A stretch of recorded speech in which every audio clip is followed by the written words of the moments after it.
broke the mic.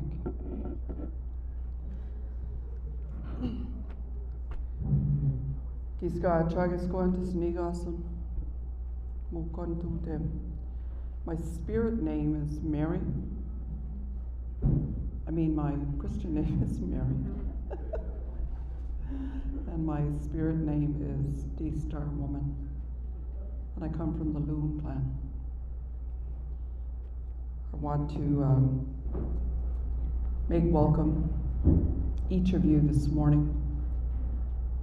I know that this 2-day conference is going to be an awesome experience for all of us. And I know it's something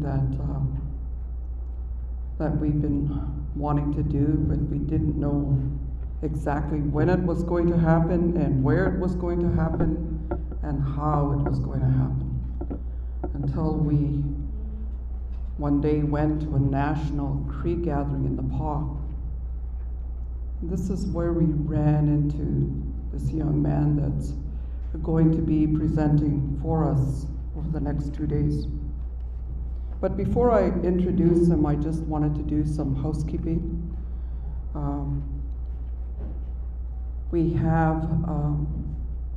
We're going to be putting some information on the tables.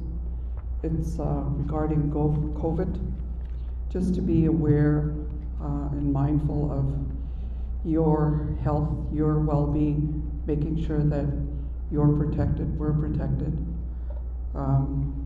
So if you know that you have symptoms,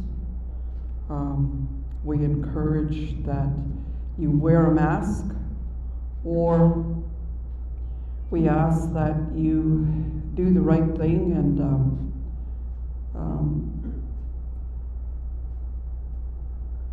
make your way out of the building. So that's something that is very, very important. We also would like, for those of you that have your cell phones, because this 2-day event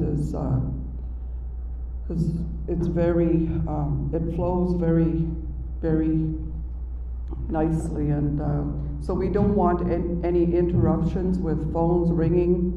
If you can put your phones on silent, that would be great. I know that there are times we need to have our phones on to be ready for those calls that we get, for those of us that are service providers. So, without further ado, I'm going to be introducing this young man.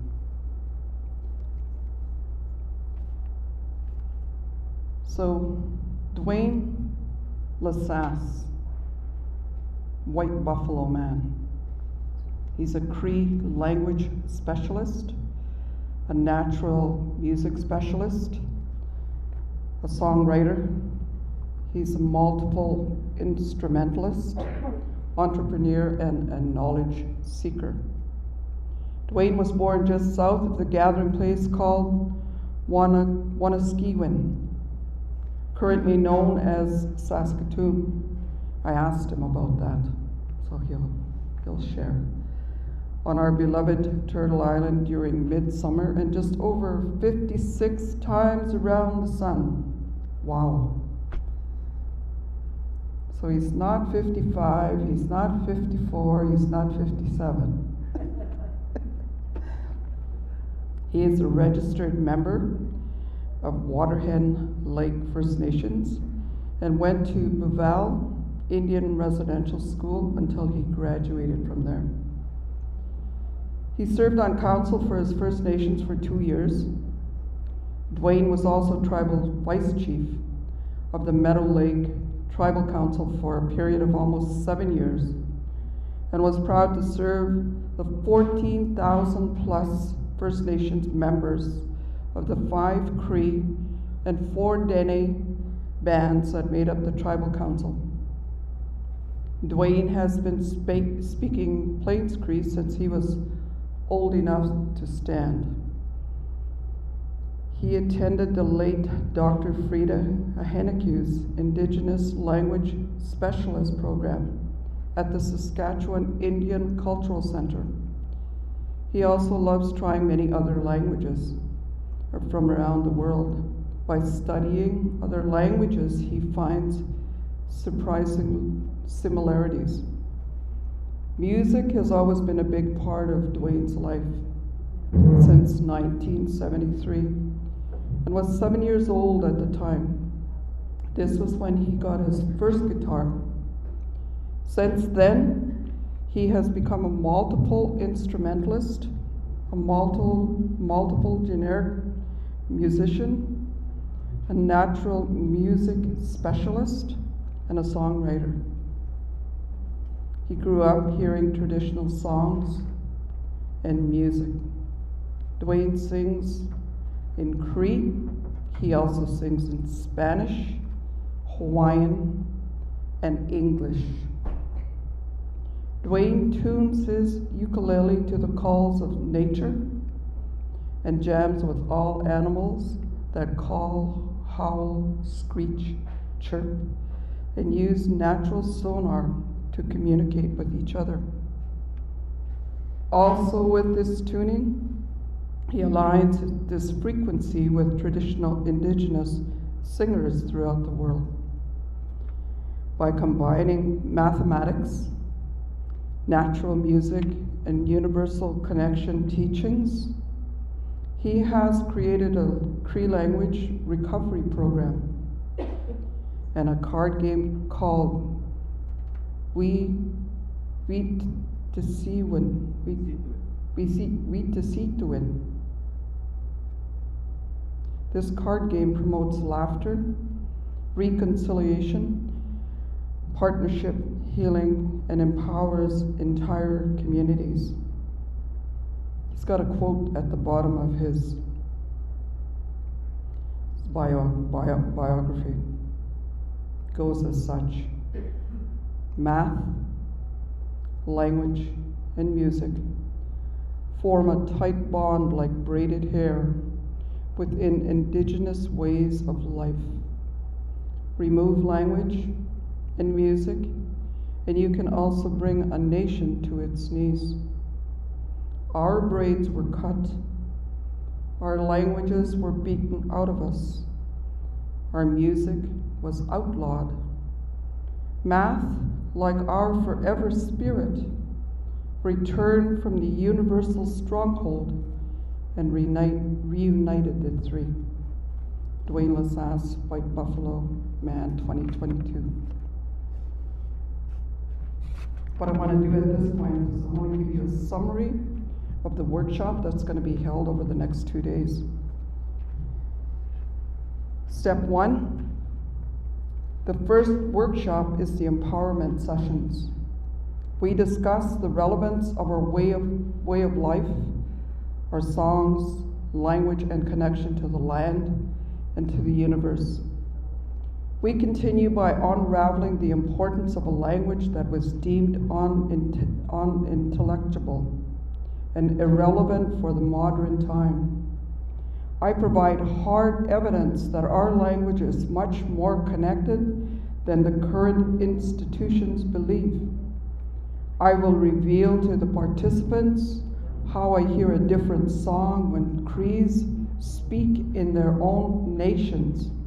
We will determine how the unique song of the woodland Cree, along with mathematics, will ensure that this heart and spirit language will flourish well into the future. Step 2.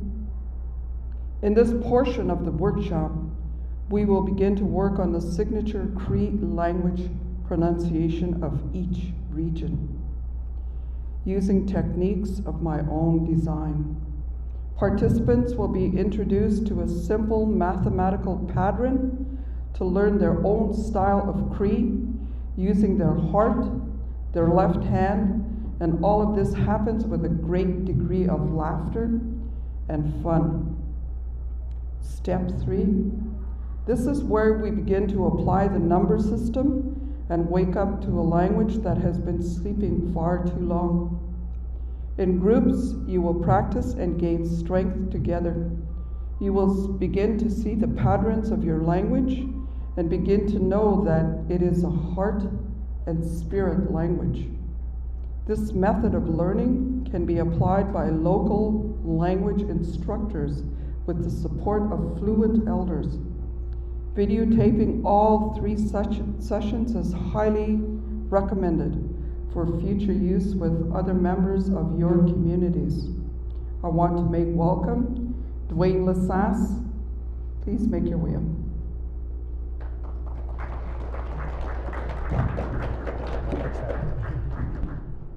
Thank you.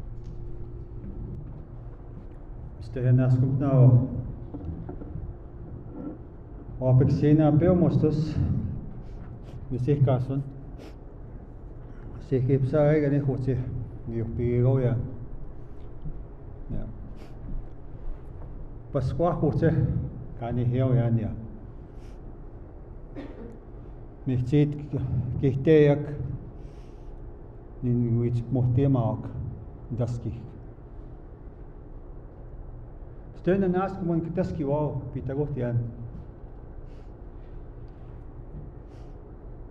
Kahkio miwitino te pitagotik.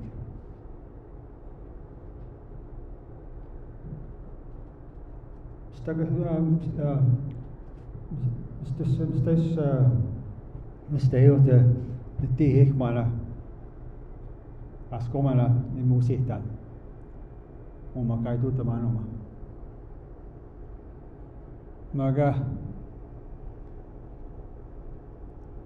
kaksnamat na o tansuma kais nagamonoma politika tagotik kamot gihta no mista kapapeno apuapsis kamatos no highway wama pixko noma maski kiuma. Ladies and gentlemen, I'm from the Waterhen Lake Cree Nation in northwestern Saskatchewan, close to the Alberta border. I was raised along a lot of elders that could not speak English. I was born at a time when I was a young man, about 5, 6, 7, that's where the great changes came about in the late 60s and early 70s, when some of our leaders stood up and started saying, hey, we have a right to practice our ways. We have a right to speak our language. So in the early 70s, that's when things started to really change. I was raised by a drum maker, a song maker. I was raised by my uncle. And I got to walk with a lot of elders that spoke the language. So I started speaking Cree since I was probably old enough, not before I could even walk probably, because that's all my grandmothers and my grandfathers spoke. Some of them never went to residential school, but it was my parents that went to residential school, and that's when I experienced the hard life about alcoholism.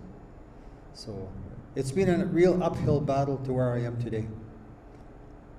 So we will begin. And there was one word on that, what you said about can almost bring you to your knees. That's what I mean, because they tried, but it was almost brought us to our knees on that quote. Okay. When the residential school system, their motto was, if we can reach their hearts, we can reach their minds. So this program, I flip it. If we can reach their minds, we can win back their hearts. This is the basis of the entire program. There was an author named Lisa Phillips Valentine that was quoted as saying that the Cree was an unintelligible language. But we're going to explore that. The fact that your language is much more than what you think it is. It's always been there, that knowledge. In fact, some scholars will say, well, we discovered quantum physics. Quantum physics is the exploration of something that's there, but also something that's behind it. There's always more information that's not quite reachable. But quantum physics, if I put it in my understanding, that's traditional knowledge. And that's what that one old man said when he said, wow, quantum physics, eh? It's about time you caught up to West First Nations people. That's what one elder said when he was introduced to quantum physics. What if I told you that the Cree language and all other Algonquian languages, all other languages, is connected to light, it's connected to water, connected to air, fire, earth, is connected to universal connection, and connected to all the animals and the birds, all the trees, the roots, the land. What if I told you that, and I'm actually going to prove it to you, that you're going to see exact hard evidence that our language is quite extraordinary. Because people have to know that this language that they tried to take away from us is much older, much more attached to intelligence than the current English that we speak. Because I'm not cutting down English. What I'm saying is it's a combination of many languages. It's mixed up. It's like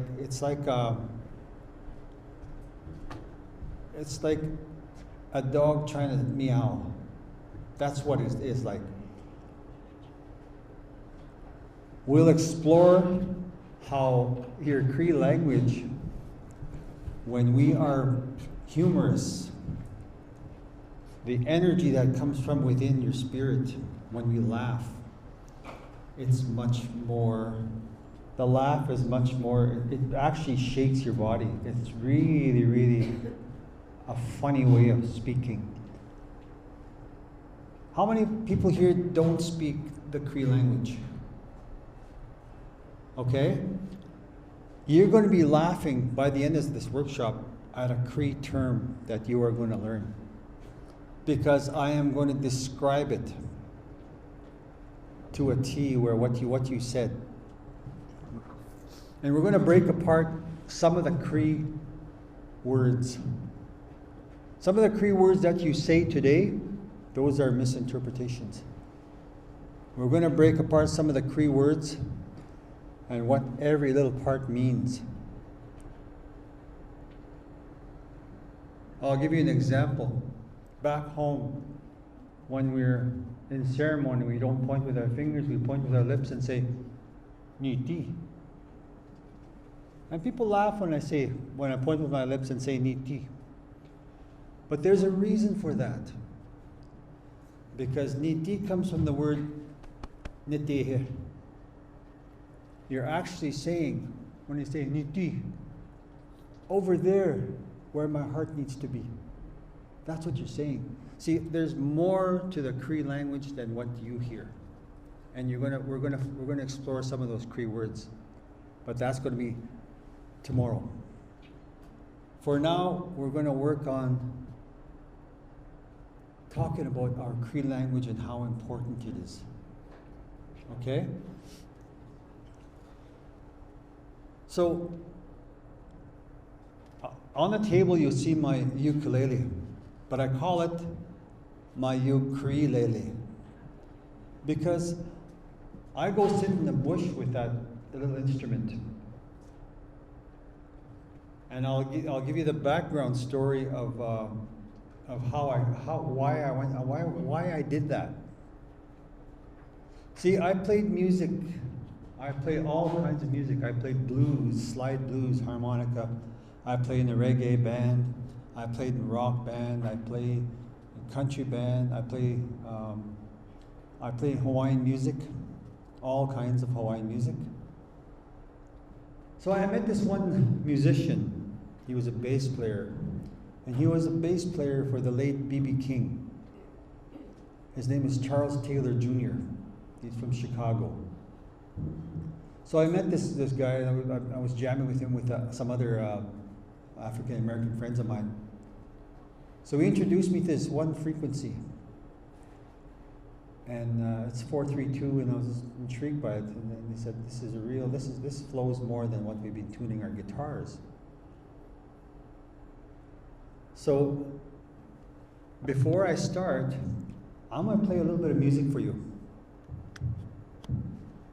I'm going to play my flute for you. And then after that, you're going to hear me jamming with a wolf, an eagle, and traditional singers. So for now, what we're going to do is ground everybody. Okay? And before we do that, I'd like my helper to do something for me. But first, I want to talk about the right and left hand. Namahti with left-handed. See, we're divided like this. This is our physical side. This is our namahti. It comes from the word matsita. We will begin. That's our spirit side. We always begin with the spirit before anything else. So what I ask is for everyone, and I'd like my helper to hand you a little bit of tobacco. Because when we want something from Mother Earth and from Amah Tawimau, we need to ask for it with something of Mother Earth. So he's going to give you a bit of tobacco. We're going to go around this way. Yeah. So grab your piece of tobacco, because you're going to ask for the language for your people in this area. And put it in your left hand. Namahti.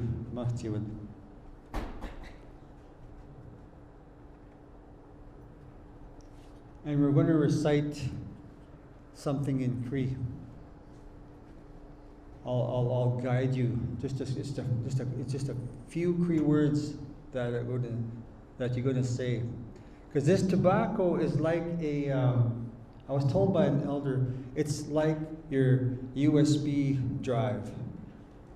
You're collecting information, and you take it to another laptop, and you can plug it in. That information is stored in there, and you take it out whenever you need it.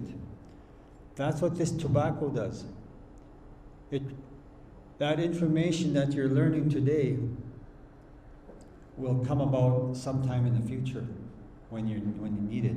It's downloaded to here, not here. It's downloaded to your heart. Something that you will never forget, because tobacco is going to allow that for that to happen.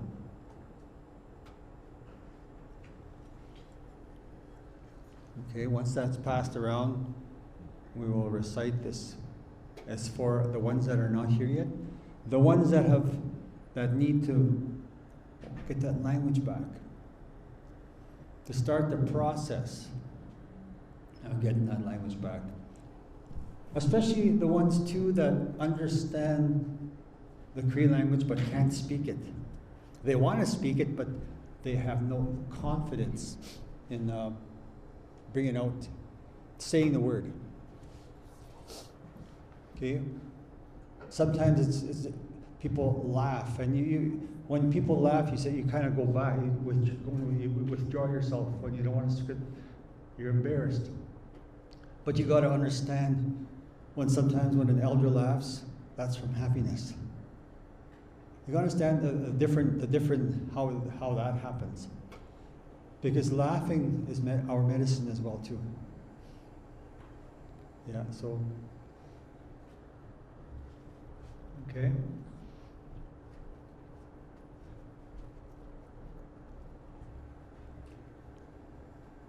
While he's almost finished his tobacco, I'm going to play a flute for you. And I want you to, you can keep your eyes open, but I recommend that you close your eyes because I want you to feel,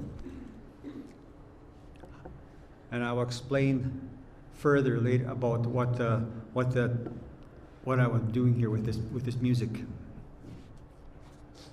Do you want me to hold the mic? Hold No, the mic. Good? Yeah.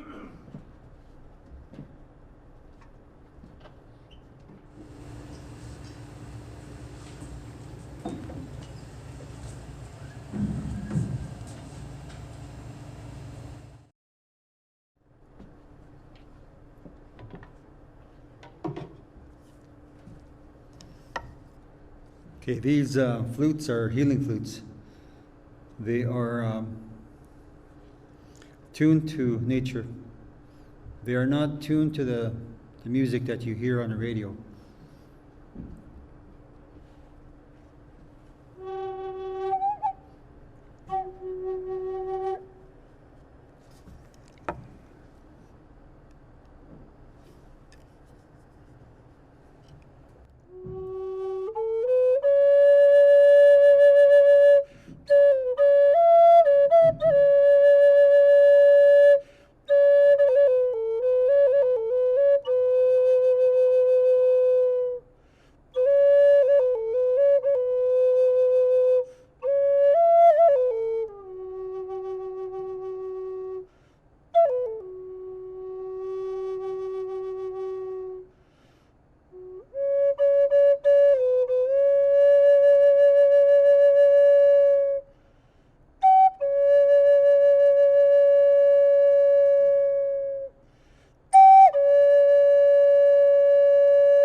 I'm glad you didn't clap because that kind of steals the energy, that flow.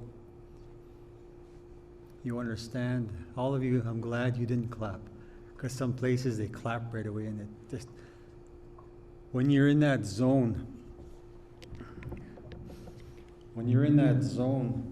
in that heart-spirit zone, you don't want anybody to come and clap right in front of you and just pop you out. It's very rude. So I'm really proud of you that you didn't clap. It's good. Yeah, I forgot to mention that part first. So now I'm going to jam with a wolf, an eagle, and traditional singers. Okay? using my ukulele. Okay,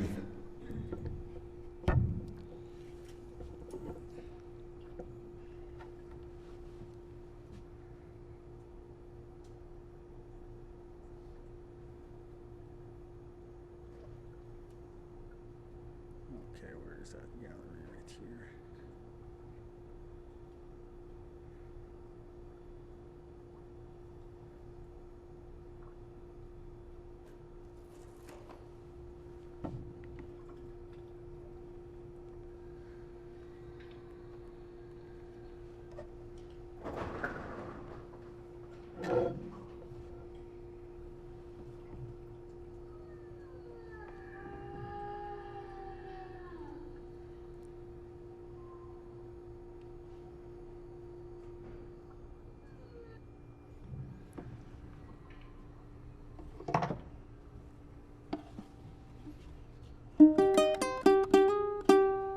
That's the song of the wolf.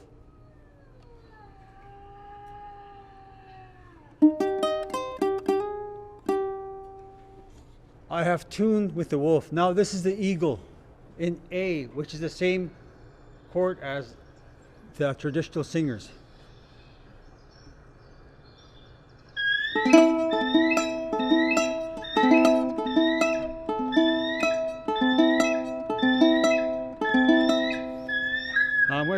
Now I'm going to stay on that same chord, and the singers here are singing the exact same frequency as the eagle.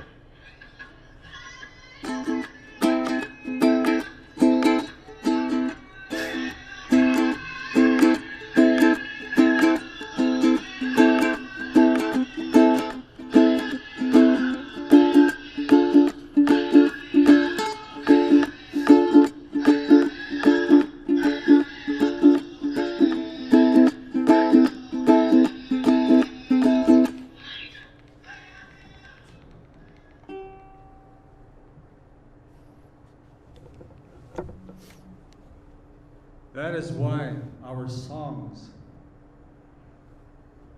are very, very powerful and healing songs. They are called healing songs.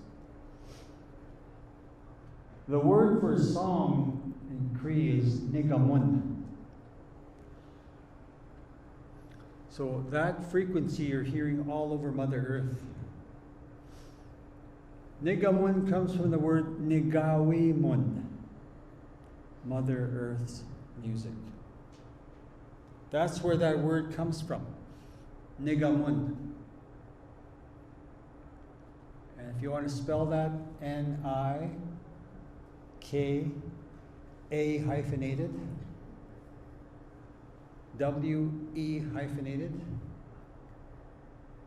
and space or a slash, W-I-N, win. Nigawi win. And right below that, N-A-K-A-M-O-N,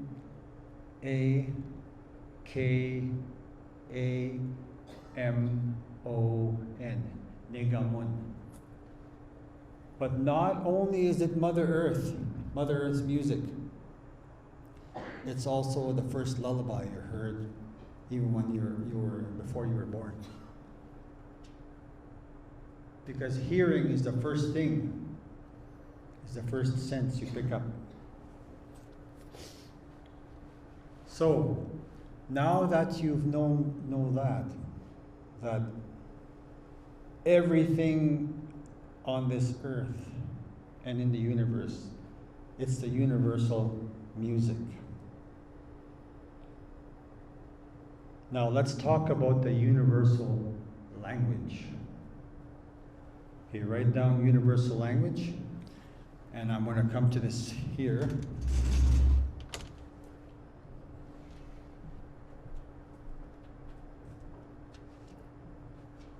Maybe, okay.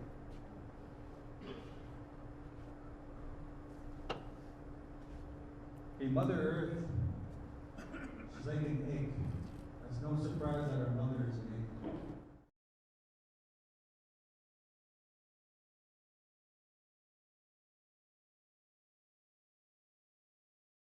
Let's talk. Mother Earth is like a beating heart. As she goes through space, mics to enter. But Mother Earth is kind of going like this in space. She's like a beating heart. From 0 point, where her one first rhythm starts, from all the way down and back to 0 point. It takes 25,920 years for one rhythm of Mother Earth's heartbeat. 25,920 years.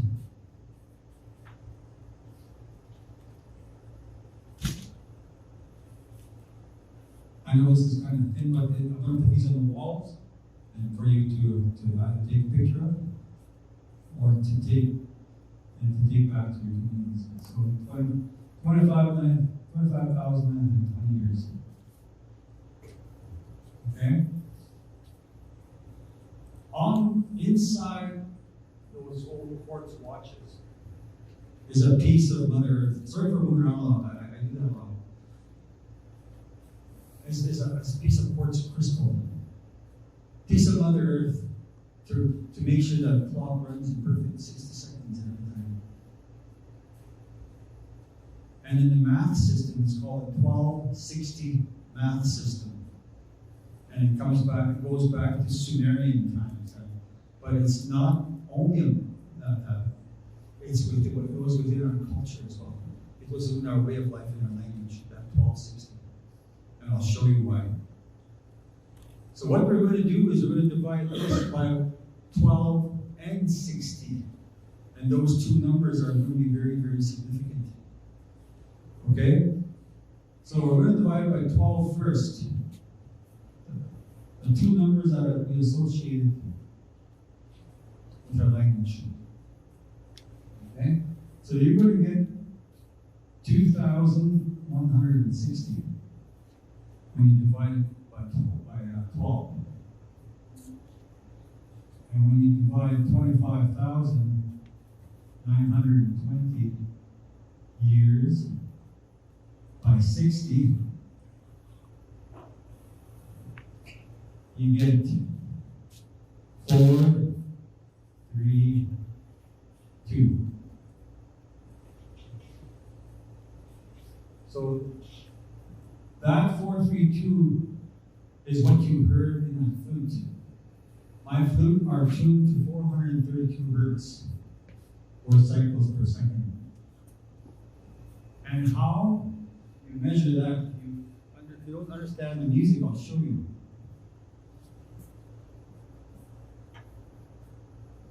When you pluck a string on a guitar or any kind of instrument, you're hearing a certain tuning.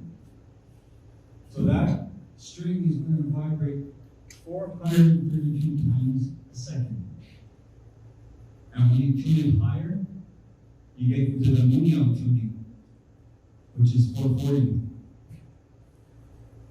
And it's very interesting about that tuning. That tuning began around 1956. That's when Elvis first came around. So all those recordings, I think the batteries are in. All those recordings were recorded in that 440 hertz from 1956 until today. Okay? That seatbelt alarm that goes off in your vehicle when you take your seatbelt off, that is in 440. Sounds like bad is good, but let's go ahead, just have it stand by. So,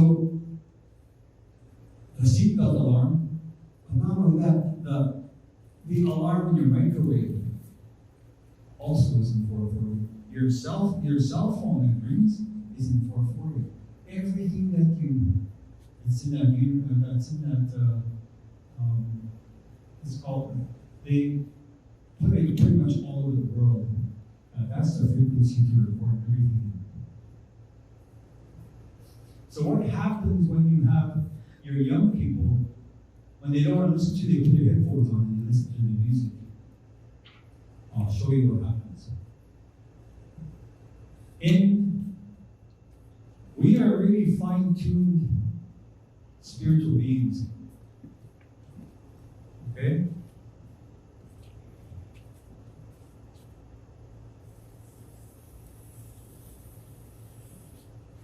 Inside your ear, we have this on both sides.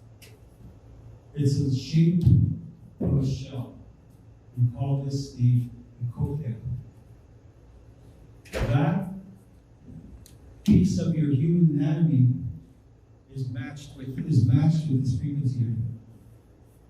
Always has, always will. About 145 million years ago, they found fossils. The scholars called them ammonites.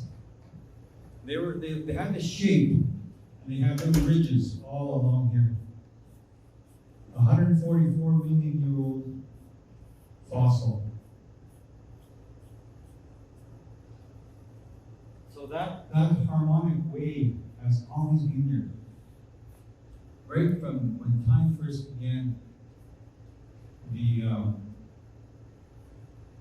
galaxies are all shaping that. They're all from the center.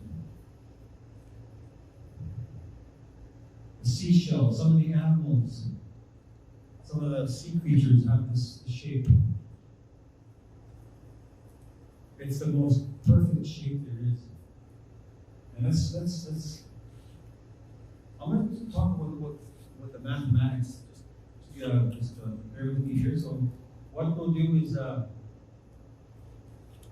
we'll discuss something called, and we have to talk about it.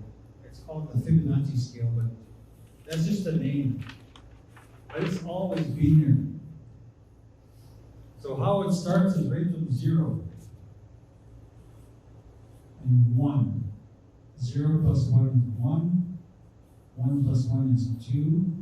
1 plus 2 is 3. 2 plus 3 is 5. And you go on and on and on and on. And it goes to 89 and then 144. But it keeps going. It's called the Fibonacci scale. So when you divide the forward number to this, the last number, like 144, divided by 89, you get 1.618. And that's called the golden ratio. It's just another way of saying perfection. Because that's the perfect number. And that's what is also in that music that I'm talking about. Okay? So, if you divide that 432 by 144, the music, here's a 432 again. G divided by 144, you get 3. 3 is a big number when it comes to our connection to the universe. We have a Cree word that says "nistuhtamawi," and most people will translate that to understanding. But it's much more than that. Why does our word understanding have the word nistu, which means 3, in front of nistuhtamawi? It's very, very perplexing why there's a number 3.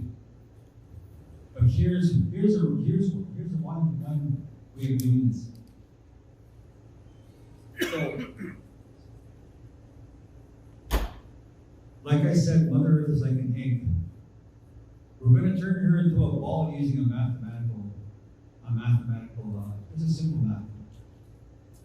So Mother Earth, the equator, and North Pole, that symbol of the 4 ways. That word comes from Niwowiwi, which is the people in the 4 directions.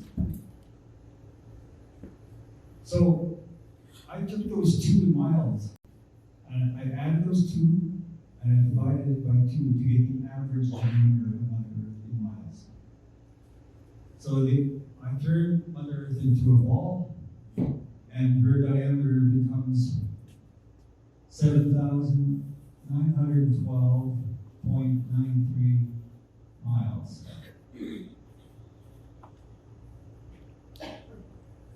And when we go back to this first page, you divide it by this 2160, which is the exact diameter of the moon.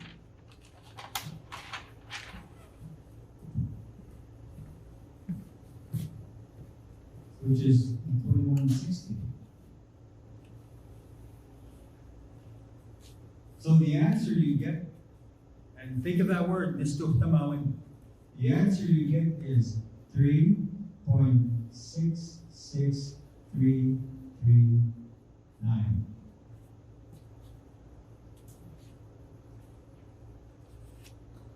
If you get I hope you can come and it's off the board. Put it on the wall somewhere. Maybe start at that where that white is there. Yeah.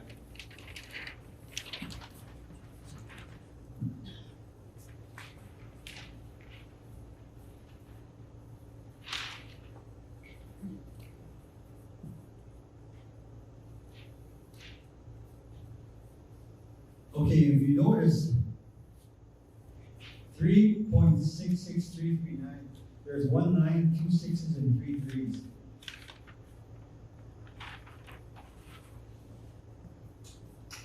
So you put the 9 on the top, the 2 6s, and the 3 3s in the bottom. That forms a triangle. And it is a symbol of strength and resilience. And that's part of what our language is all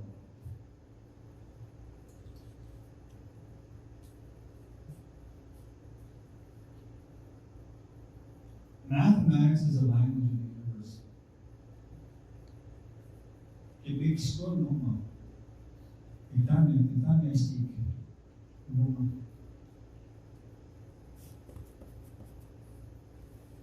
That's where these numbers are. So that tobacco that you're holding, using this knowledge, we're going to say something and you're going to repeat after me. How mamo taurima. Everybody say that. How mamo taurima. We say Oma Anots.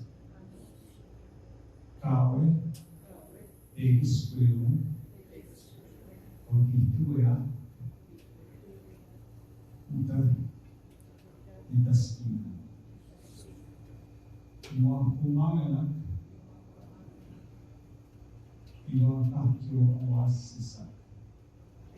Takio Oasisa. Kawe Nigidawen Uta Kataruti Maka Naskuman. What you're saying is, I would like humbly to ask this language to return to this land of my relatives, all ages, and including the children. Because I designed this language program for adults. Because children learn at school, and when they come back from school, there's no conversation. They don't learn together.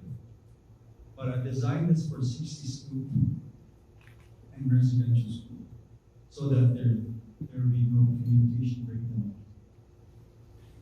Okay?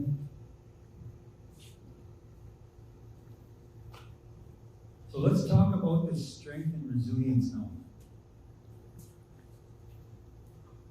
You ever wonder why, when you're out in the camp and your food, your tea, your coffee that you prepare outside on the fire tastes better? It does. And when you cook it on a stove, it's just not the same.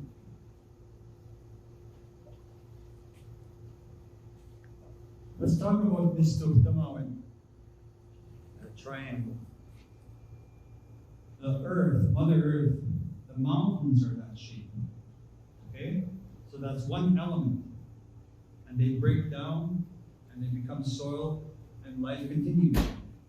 That's that mountain shape. This shape can also be taken up by fire. If you look at a fire from a distance, is it a shape, a circle, a square, a rectangle, or a triangle? Triangle. It looks like a triangle. It's shaped like that. It has a tip. Water is H2O. That's what they call it. There are 3 parts. There's 2 hydrogen, 1 oxygen. Like that. And when we breathe in oxygen, we breathe out carbon dioxide. We speak when we're breathing out. Carbon dioxide, 1 carbon and 2 dioxide, 2 oxygen. Shaped like that. So all the elements are shaped like that.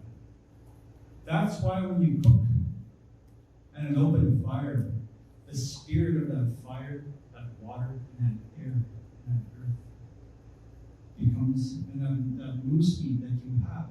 The spirit of that moose meat is being combined with all the spirit of the elements. That's why your food tastes better. Because it has spirit. It's our medicine. And the elements, everything that the moose eats becomes your medicine. So this is a real a symbol of who we are as Neo.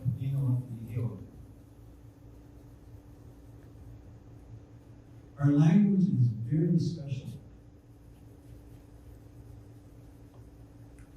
And I'm going to talk about how that is and why our language is very important to us. I want to talk about connection with the rest of the world. Okay? So this is going to be by itself.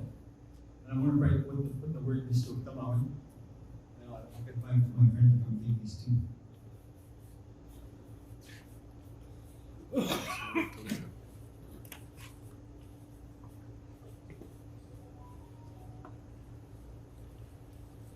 Okay, come take these.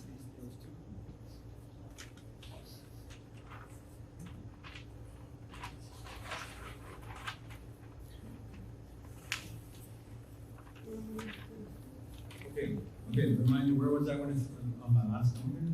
What was I when you yawned? Yeah. Okay. What was that last, what was it we started? I kind of lost my phone. Just that word, you mentioned the word. Mr. Tamawan? Okay. We're going to talk about that, Mr. Tamawan. And how it's part of the language. Because Mr. Tamawan, you can say we call it understanding, but it literally makes it's actually what it really means is you're making a connection from a universal spiritual source. Okay? Let's begin by talking about how it's connected to other languages throughout the world. I study other languages. See, every language has a certain musical quality. But let's talk about these words that are connected. See, in Japan, they have people called the Ainu. And where I come from, we probably say Inu.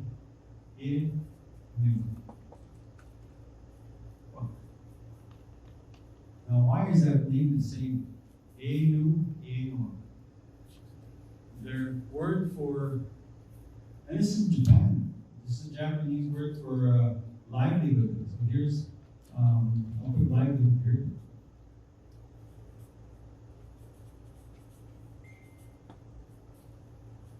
In Japanese, they say katsu. In livelihood, making a livelihood in a land like this, in Cree, we say sukatsu. Now, why are these words very similar? And we're separated by an ocean. There's something going on here that not too many people are talking about our origin stories.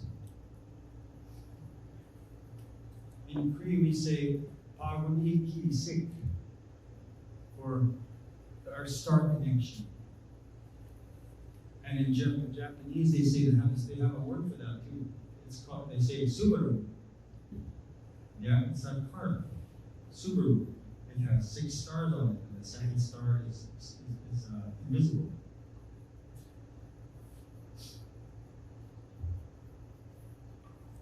A Sumerian word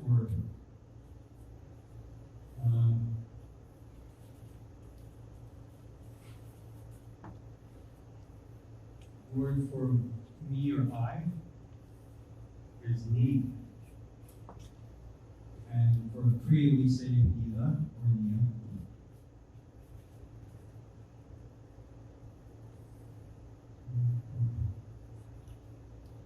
And Sumerian word for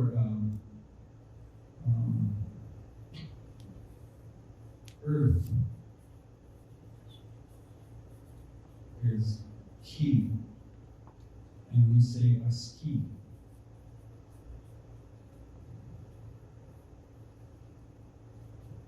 There's a few other words, and there's an old language that's spoken in India and Syria. It's called Sanskrit. And they have one word for different that just stood out. Actually, there's a few words. That word for different in Sanskrit is Vedal. And our word for different in Cree is Vedas. That's too close. There's something going on here that we are not being told about. So we'll start with it. Their word for sky in Sanskrit is Akashik. And we say Kisik. Those words are very similar. There's really something happening. Our language is very, very, very old. And that's why we need to keep it. We gotta maintain it.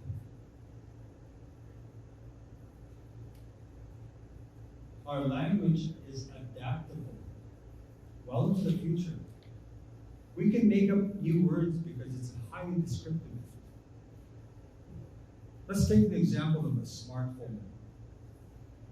How did you call telephone? What do you call a telephone back in the 60s? How did you say a telephone? How did you say it? Say it together. The one that makes a bell noise. Something that makes a bell noise. Say it together. That was what it was called. But now, today, we have smartphones that you can watch Netflix with. You can watch TV. You can watch the hockey game on your cell phones. So I made up a new word for that. And I use the word inisu and siganis. It's smart little TV, I said. Okay? You can actually, because it's so descriptive. So I'm gonna poke some fun on my home reservation. I come from the hippopotamus First Nation, I call it. And how you say it in Cree is,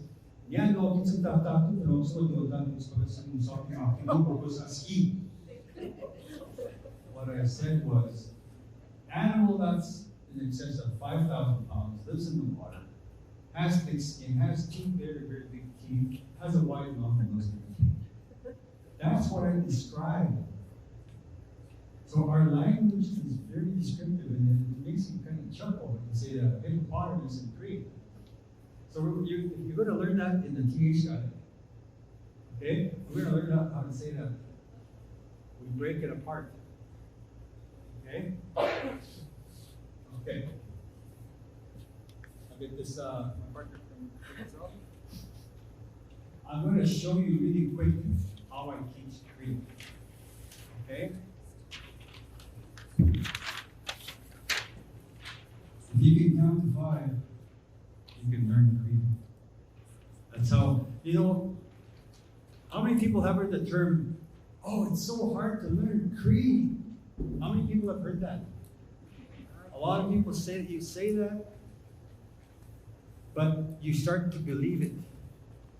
What if I told you that was all BS? That no, it's not a tough language to learn. You just be learning, trying to learn it up here. That tobacco, now we're gonna put that tobacco somewhere we can collect it and go put it by a tree after. Okay? Because I want to talk about the tree after too and how we're connected to it. Okay? He can go and collect the tobacco, and we'll put it somewhere up here and here, and because you said that prayer already, you asked for this language for your people. So here's how simple it is. Okay? And it's using my left hand.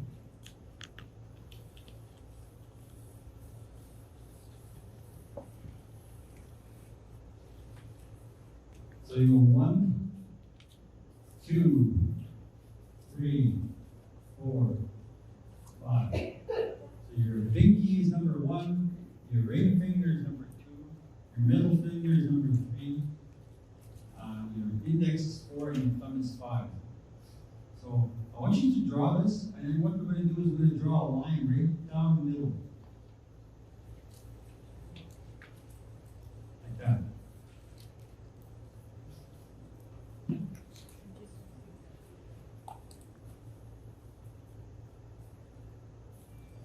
The Cree language only has 5 tones. No more. If you go any higher than that, then you start sounding like Scooby-Doo. I speak Cree, not Scooby-Doo. Okay? Because if you went past 5, you go, your voice will kind of have to crack a little bit. But why I put 5 there is because you don't use a 1 and a 5 until you are emotional, when you are actually excited, or in a stern voice. When your grandmother says that for you to go to bed or school tomorrow, "Kipasimak, go some." Kipasimak. So where it starts is 3, 5, 1, 3. Kipasimak. And then when somebody says, when they're excited about when the sun's coming up, it's talking about you're excited. 3, 5, 1, 3. See, it starts at 3, it comes back at 3. Nisto tamawin. Okay? So that's when you're stern and when you're excited. But in normal language, look what happens here. In normal language, what do you see here? 4, 3, 2. Matched with the music. Your language is part of the light. Okay? And let's talk about the light now. I'm going to put a line here. Let's talk about the sun and how light is part of our language. The sun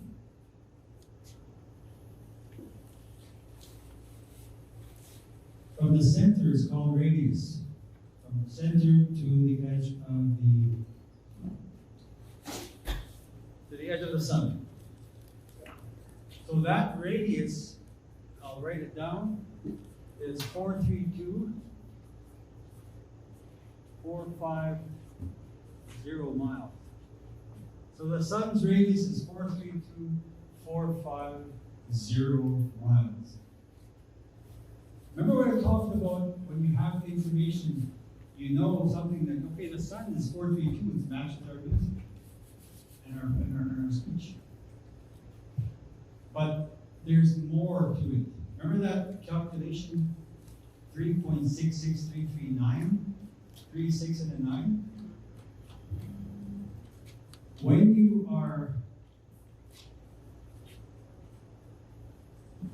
measure on the outside, when you have a solar eclipse, there's a little thing called the corona. That is the 450 miles extending from the sun.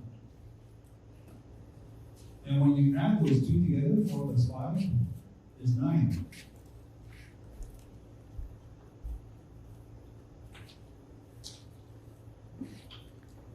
So when the moon sits in front of the sun between the earth and the sun, the solar eclipse. Remember, the moon's diameter is 216. Okay? So it's 216. So when that solar eclipse, when the moon goes over the sun, 216 is exactly half of 432. So and the sun's diameter is 864, which is 2 times 432. That's what you call perfection. Just like, and I like to use that loosely though, perfection, because the children have to know that they are made for something greater. Every one of us has a gift to share. We just have to find it. And I'm sharing mine. I'm sharing my gift.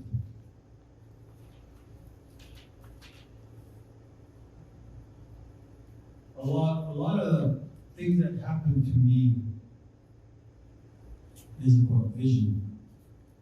And I'm only going to share one. And I'll let you speculate on where all the other visions, what they're used for, and where they come from. 4 years ago, I had a vision of what this card game. This card game I call Mitsiku.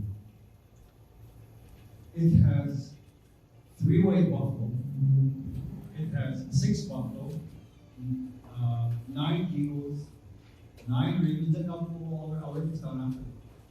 9 hawks, 9 ravens, 12 bears, 12 wolves, 12 coyotes, 15 badger, 15 weasel, 18 mouse, and 24 hippo louse.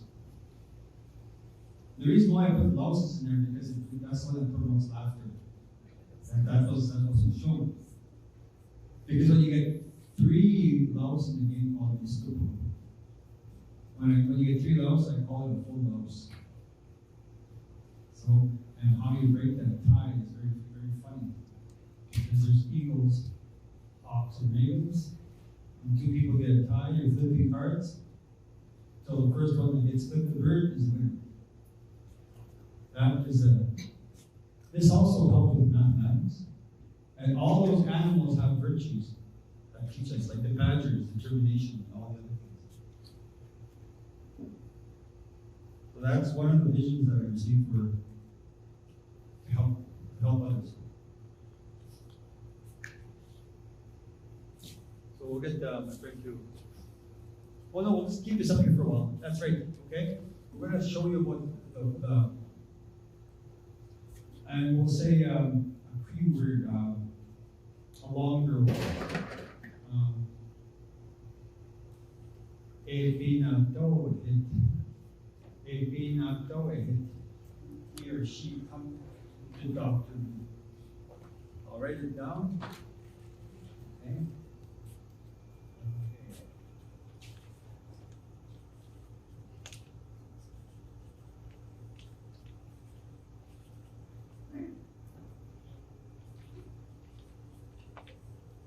Okay, there are mathematical patterns in your language. Okay? If we look at this word, and the first one is 3. 3, 3, 3. Backwards. 4, 2, 3. Ebinata, wait, hit 3, 3, 3, 4, 2, 3. If you apply those numbers, like I said, in order to reach the heart, we have to go through the mind again. Okay? So everybody, I want you to say this. A, B, that when you hear that, when you see the E with the hyphen, pull out your best Canadian and say A. Okay? That's how we say it at home. A, B, na, da, we, it. A, B, na, da, we, it. 3, 3, 3, 4, 2, 3. Say that. 3, 3, 3, 4, 2, 3. See, the mathematical patterns are with the even that. Listen to me when I say the hippopotamus. There are so many threes, it's crazy. Okay? It's going to flow like this for a long time until I hit a 4. Yan no kitsin tatatuk no so to matatus pagas yun sa kinyo upos. See? Take a breath. It's funny how you can a little song monotone like that, but there's a reason for how we speak. That is our signature. And if you notice, there's the number 3 is everywhere. Da, we, hit, da, we, hit. The last 3 is where the emphasis are. And there's that pistol tamawin again. Okay? And when we say something simple as astam ta, 2, 3, 2, 3, that's all it is, just numbers attaching between. Now that's pretty simple, right? I have taught other First Nations communities this, and they're working on it, and it's actually, they're enjoying it. They're making their language circles back at their First Nation, using this program, and then I get phone calls. It's working. I say, our young people are starting to speak. Then I send them these words with the numbers on them. I email the packages to them, and they can continue practicing with these systems. Once they figure out that pattern for the two, like a stump, na, da, it's come and get it. 3, 2, 3. And how I do the pronunciation is actually pretty funny. We'll do that this afternoon. But our language is we're gonna do some funny words. We're gonna tease each other. That's what we're gonna do this afternoon, and you're gonna understand what that person is saying. We're gonna do some laughing. We're gonna laugh from in here. Okay? So when you describe something, and when you say it in English, you hear crickets. But when you say it in Greek, you can hear laughter.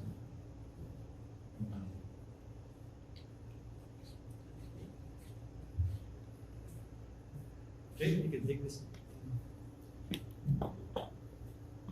When you, if you're driving down south and you see an open plain, and you see one tree growing kind of funny, in my travel, I see a lot of those trees. The reason why is they don't know how to grow because there's nobody else, no other tree around the side. They don't have that connection. So that reminds me of a 60 school person or a residential school person, or someone that's lost in that area of drugs and alcohol. They don't know how to grow. They don't know how to grow. Meanwhile, back in the day when all the kids used to get the same teachings, the same food, the same connection with the family. If you look at a black spruce stand, all those black spruce are standing straight and all the same height.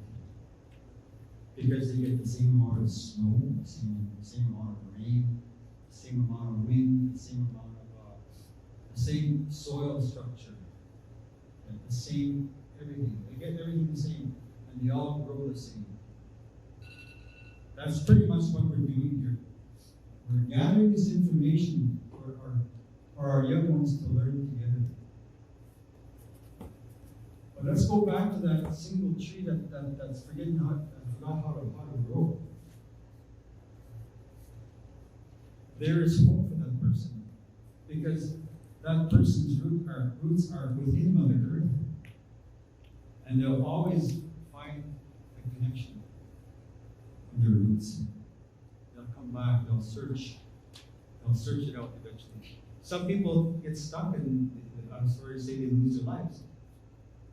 But eventually the ones that search do find their roots. They do find their First Nation and their relatives. And some of them are making a comeback with their language, their culture, and they found themselves before they got too lost.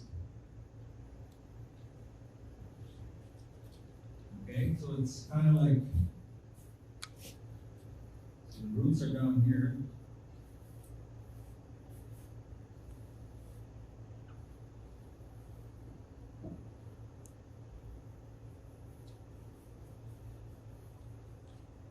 And poor trees don't know how to grow. But this one, it's black spruce, they're all like this. And it doesn't matter what kind of tree it is, they all have that same signature growth.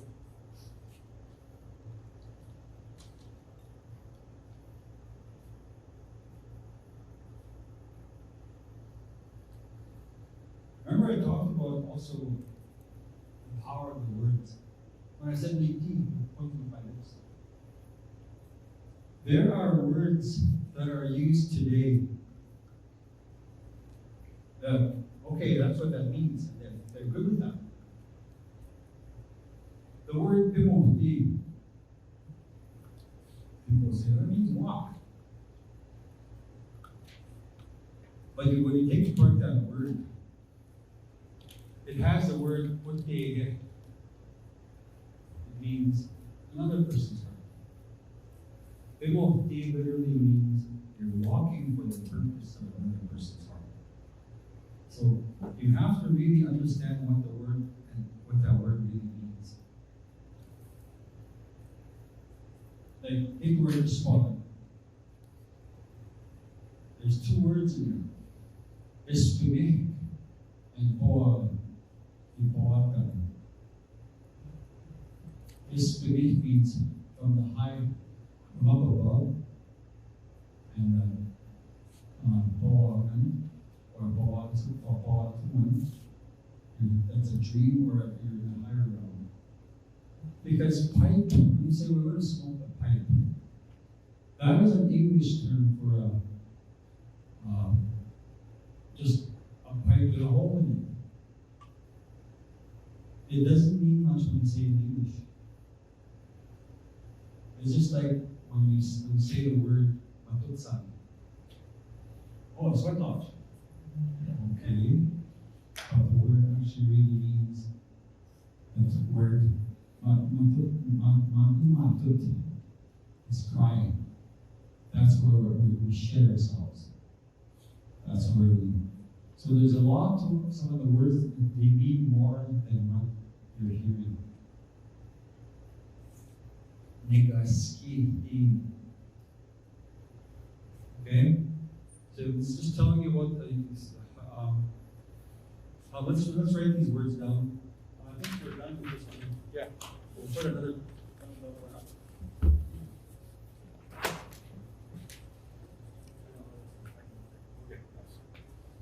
So I'm going to write these words down.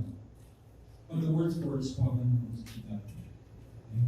And it's not. It goes out of the picture.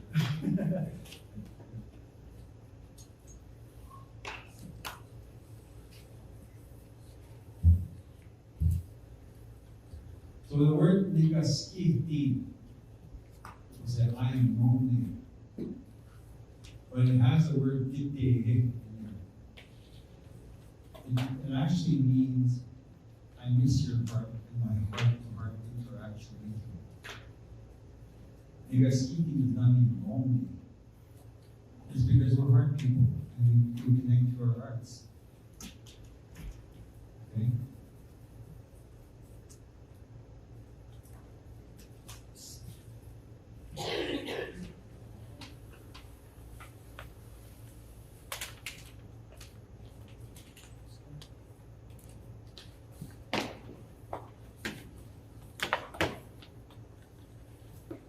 What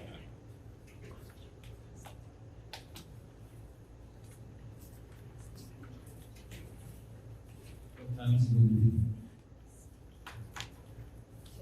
10:35. 10:35? Maybe we should take a 10-minute break. You want to need to smoke or? Yeah, let's take a 10-minute break. The drum becomes part of our songs as well too. And how when we sing, then that number 3 comes up too. See, I was raised by a Ramdan songmaker. His name is Edward Running Around. Edward Running Around. He made over 100 Ramdan songs. And I noticed something about when as soon as he started drumming, he always really listens. He just always looked at this. Really into his drum. Okay, boys, and they swing. 1, 2, 3. And at first he hit the drum, and then after a while it's boom, boom, boom, 1, 2, 3, 1, 2, 3, 1, 2, 3. So it's part of our songs as well too. So in the Western world, strike 3, you're out. But in my culture, straight 3, you're in. Everything is always seems opposite. So our songs are very, very key to. And we asked an old man named Harry Blackbird, the late Harry Blackbird, back home, a place called Makwasabe, Little Lake First Nation. We asked him, what is the old Cree? Can you tell us something about the old Cree? And he said, I heard, he said, like the elders talk about, like when we're talking, when we're saying our connection to the Creator, he said, that's how people talk to each other a long time ago. It's almost like singing. We almost like we're singing to each other. But it kind of evolved to what that's what one of those kind of described. But it's almost like music. Like the music sheet has 5 lines. So if your tones are going up and down, you're almost like you're singing. But it was different a long time ago. That's what that old man was talking about. That's how he communicated. So when we sing a song, there is a word, there is a part of our Cree signature, which is the H. Like, Ohtawi. Like, Ohtina. And being Cree, how I help with pronunciation is I split it in half. Young man with agreed to. From here, I'm going to split the people here and here to the front. So these ones, you're going to learn, you're going to say a moose call. You're going to do a moose call. Okay? You're going to say, oh. Say that. Okay, say, oh. And over here, you're going to say, like the name Tina, you'll say, Tina. Tina. Okay.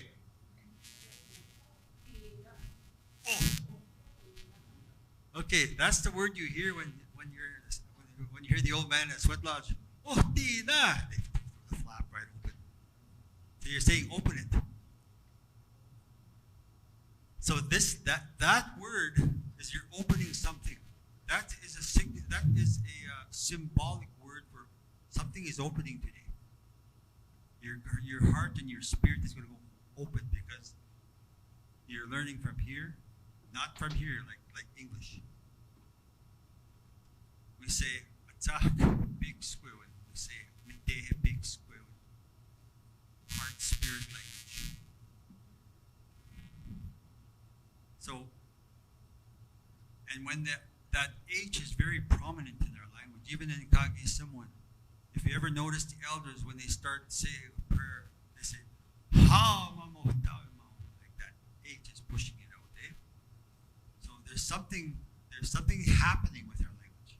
It's something much greater than what we're told.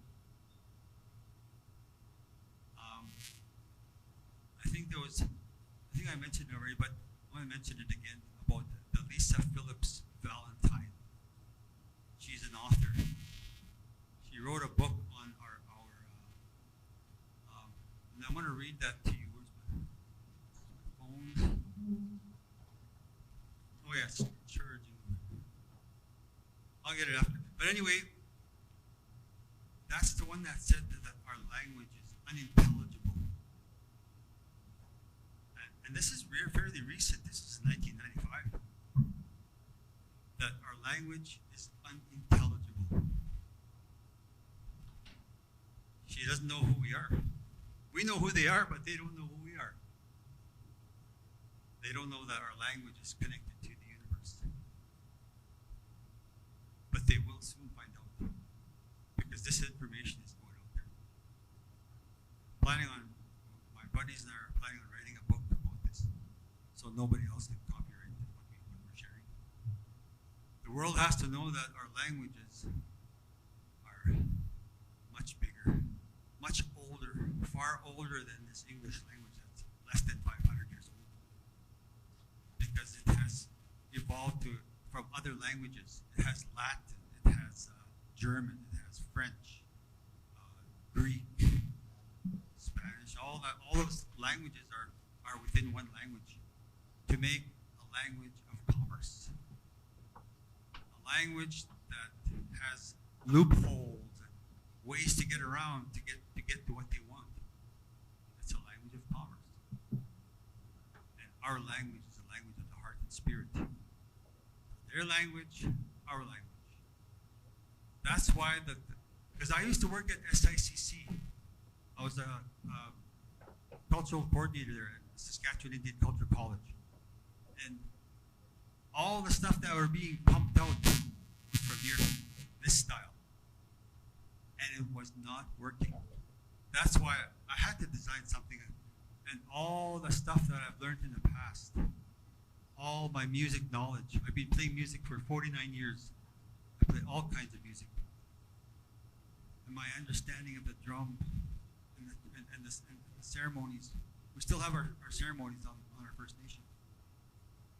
And I understand the contemporary music and the natural music. And I wrote a song called Nagatim to take care of each other. I'll sing that in a bit. I didn't have room to take my guitar, bring my guitar with me. I just bought my little instrument, my flutes. So if anybody has a guitar at home, maybe you could bring it tomorrow. I should like to use it. So another thing I wanted to talk about connection too is about Inu, Inuak, Anishinaabe. Why are all those words all the same as well too?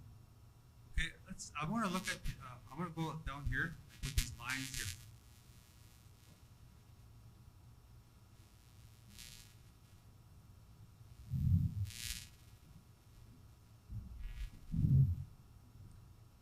And about how we're connected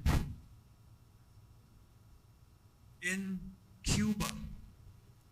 Cuba, we understand, oh, they speak Spanish over there. What did they speak before? Who were they? Who were these people? And what did they call themselves? So we call ourselves Inuak, okay? So I'm with,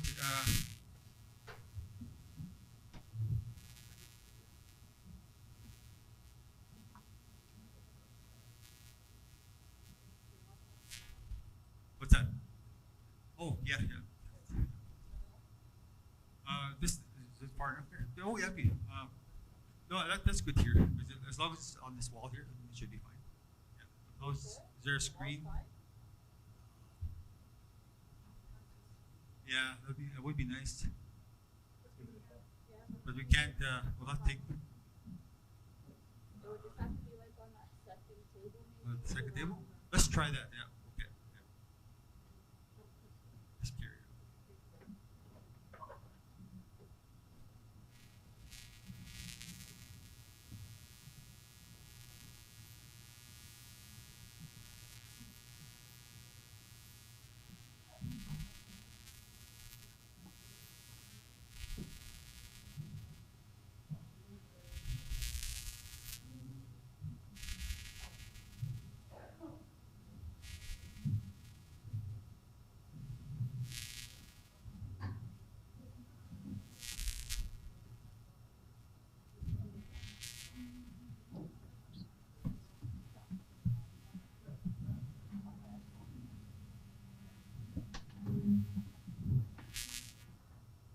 names throughout the world are very similar.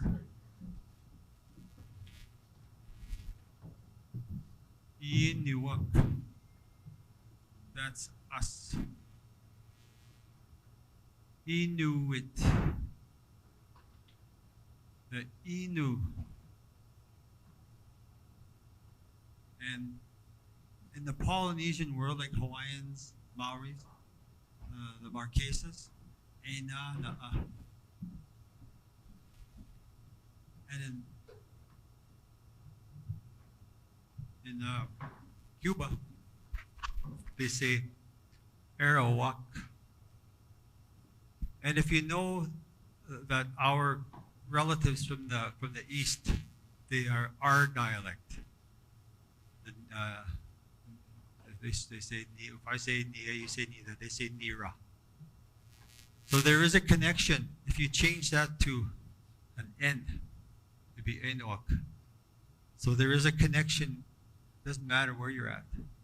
Okay?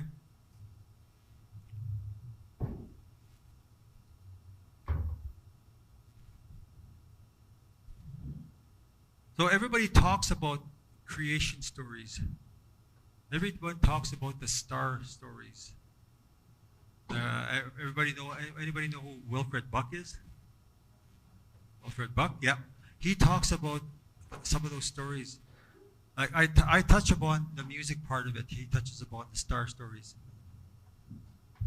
There's a revolution happening. There's something happening here where the real information is coming out. There's a lot of the stuff you're reading in books about who we are. That's all. Wipe that aside and start a new page. A new old page. Because the truth has to come out.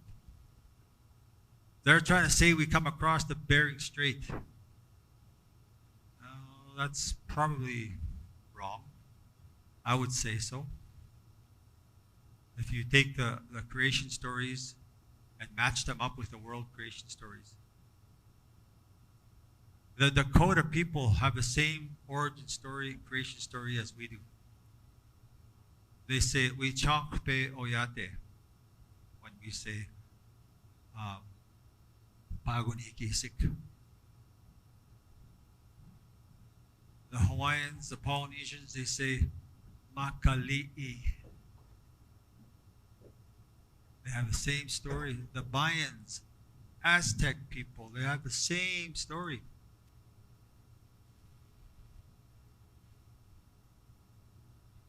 So our language is much, much older. We don't even know how old it is. It's that ancient. It's so old that it's adaptable well into the future. Okay?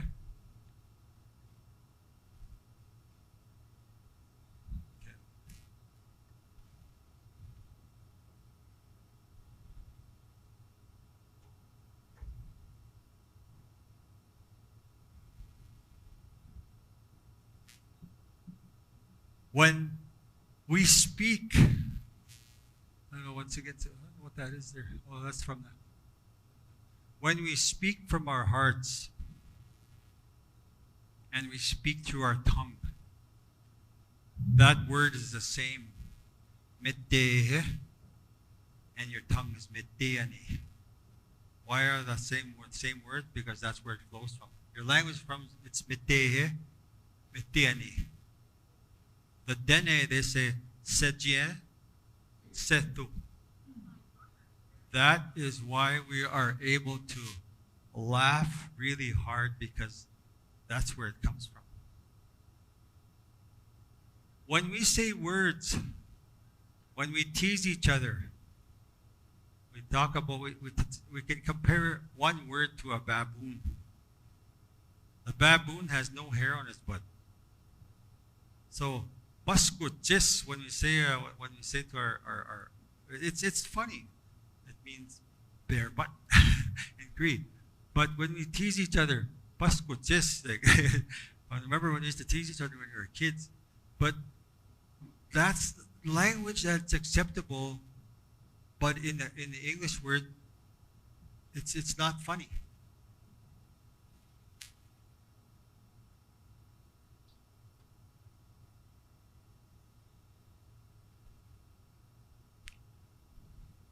How many know the history of the syllabics? Do you know the history of syllabics? How they came to be? There's a guy named James Evans. He was a Jesuit priest. He found out about how one man had brought it forward. This one First Nations man had a vision. Atakapinsa, spirit markers. But James Evans stole that and called them syllabics. So every one of those has, one example is that the one that's shaped like I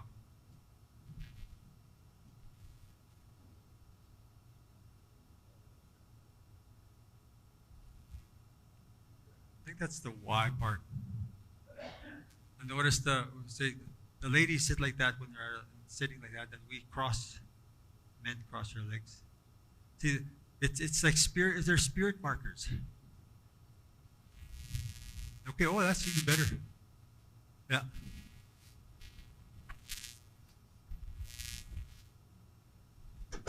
So I talk about the heart. That's the first rhythm we hear. So the music is deep within us. Remember I talked about nittehe, and when I say nitti, pointing with my lips, that's where that word comes from.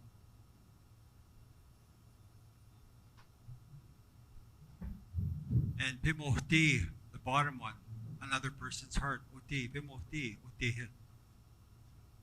They mean much more, those words. There's that mitihe and mitiani. Do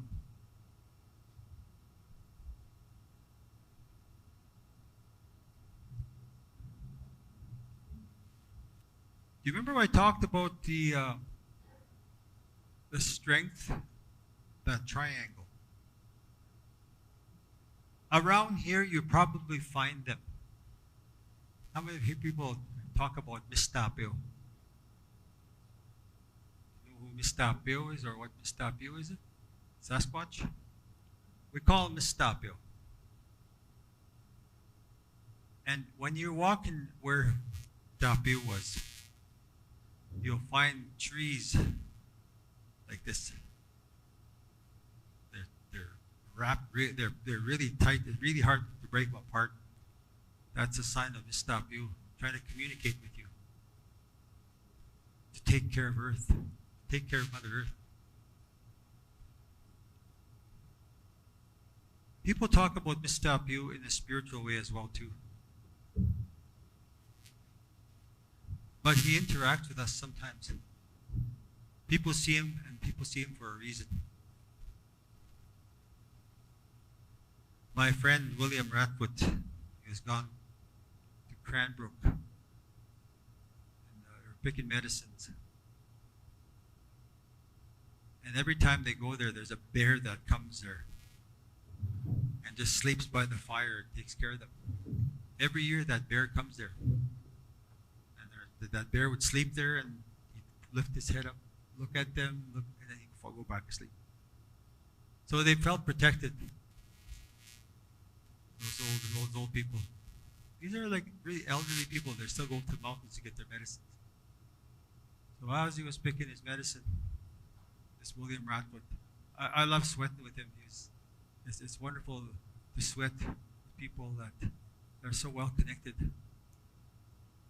So he looked up this way towards the west. He's seen Sasquatch sitting on a rock, and all he could do was he acknowledged him, and Sasquatch was sitting like this, and the Sasquatch went.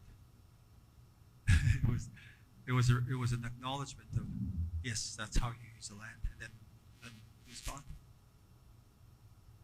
So that's how well connected we are. When we read the land, when we see that triangle, that connection. I'm going to talk about, I'll see if I get the picture. It's here. Okay.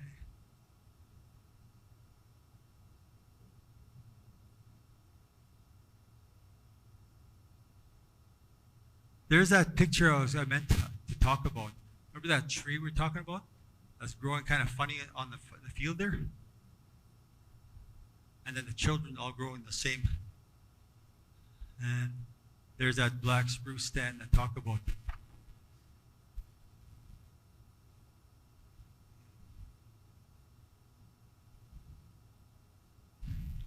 This is a heart stress monitor at the hospital. And you notice that it's like your hand, that music score has 5 lines. This is another word I teach when we're excited, that we use the 1 and the 5. E biwa bak. You're seeing a new day. And you are very excited that, wow, I'm alive again today. I'm going to Bewa bak 1 3 5 1 3. So that's how you can vision it, like a heart stress monitor. Bewa bak 3 5 1 3. And that's why our music, our language is exactly like a song.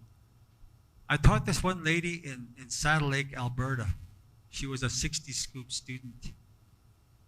So this word really, I use it as a symbol of a new day. Also, as well as this is where I'm going to bring the language back to my people. It's a new day. So she called me the next day after, and she's driving to work early in the morning, and she's seeing the sun come up. And she said this word, biwa bak, and she cried because she said it for the first time. She said something that meant something. So she phoned me right away. She said, guess what? I said, what? I said that word and the sun was coming up. And I cried, she said. Because that's how, when we realize, wow, how beautiful this language is. Okay? Let's go back to Nisto Tamawin. I want to show you a little worm here. A worm called Mohtewak. Oh, that's here.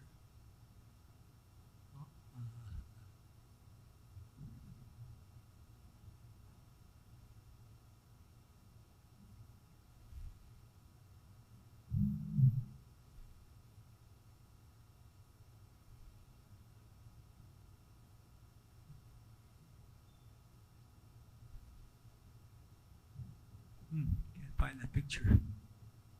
But anyway, let me describe. Let's talk about the worm and the tree. This was that image I talked about, that balance, harmonic balance. Well, I'm going to talk about a little worm and how the air that we breathe, because everything has a purpose. Mohtewak, I don't know if you have them around here. Would they come and eat the leaves off the trees? It's probably down Saskatchewan. That's what I talk about this little worm. We call him Mohtewak. And if you notice, it has Utte, another person's heart, in the name of that worm. So it must mean something very, very powerful. Because this little worm comes along and eats the trees off the leaves, exposing it looks like fall. Takes all the leaves off. But that little worm takes those leaves so the medicines get the sunlight. Okay? And then when the tree loses the leaves, it doesn't grow for 3 years. It doesn't grow very much. The tree rings are real close together for about 3 years. So what does that really mean? Well, it means that when there's thinner tree lines, that tree is stronger and it will withstand the wind. That tree needs to do a job to provide oxygen. Okay? So that little worm has a big job.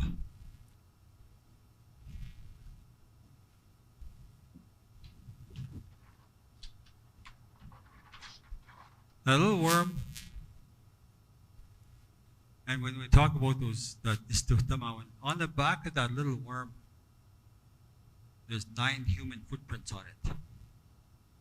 We're literally walking on the back of that little worm for our survival. Okay? So, let's talk about that worm again.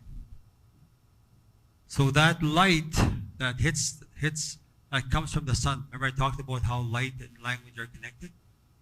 So that light hits the sun. And the speed of light is exactly this. 186,282 miles per second. That's how fast the light goes. And if you apply the mathematics to it, what's the square root of that? It is 432. The square root of the speed of light is 432. So when that light is coming with that in mind, that 432 is connected, it hits that plant, every plant on earth that it hits it during the daylight. It's kind of an explosion happens. And when that light comes that fast and hits that plant, it splits whatever water is in there, and that oxygen comes out. That H2O gets split, and oxygen comes out, and we breathe in the oxygen. That is why when we speak, when we say heat, he or she is breathing. Listen to that word, he. Breathe. He. Breathe. It's describing that breathing process. If I do it this way.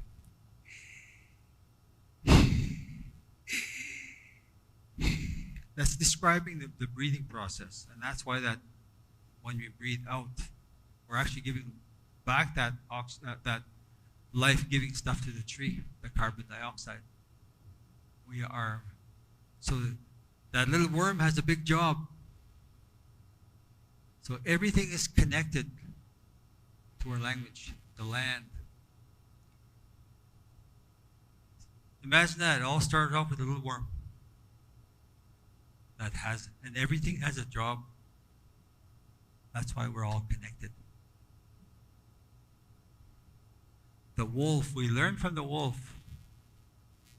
We learn a lot about family structure. We learn about how intelligent the wolves are and how they're connected. We learn about the coyote and its adaptability, just like we are adaptable. We learn about the badger, determination, the weasel, stealth, and camouflage. The mouse, how to survive in any environment. And the buffalo, representing the life. The moose, representing life. All of this connection is who we are.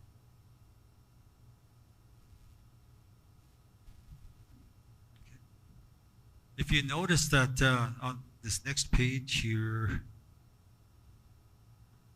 that image is all over the world.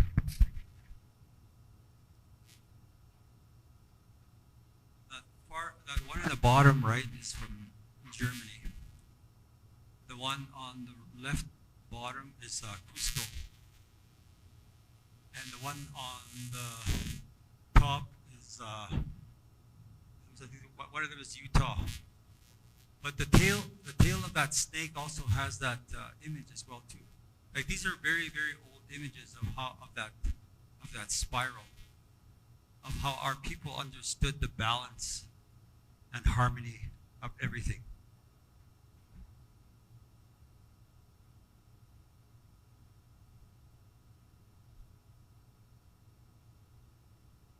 Sometimes I go all over the place, but sometimes I don't feel. I feel like I'm, how I say it, guided to steer this direction. I may sometimes forget something and some other information will pop up again. But we have a whole weekend. When I was at the Cree gathering in Nepal, I only had 1 hour, so I had to try and get as much information as I could in that time.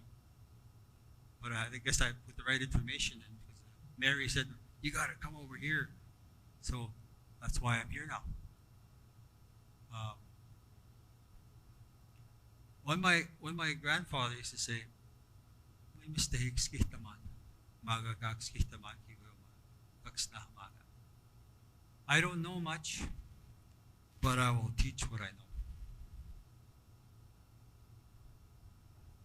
See, being brought up on a First Nation that was beginning to make a comeback with the ceremonies. Being brought up at that time was, I feel it was an honor because I got to speak the language. Unfortunately, at day school, they didn't like me speaking that language. I used to get strapped, but I was stubborn. I kept my language. Here it goes. Trying to stop it. Because my little friend and I, we'd talk Cree. We wouldn't talk English. As soon as out of school, whatever we did, running around in the bush, hunting, wherever, we always spoke Cree.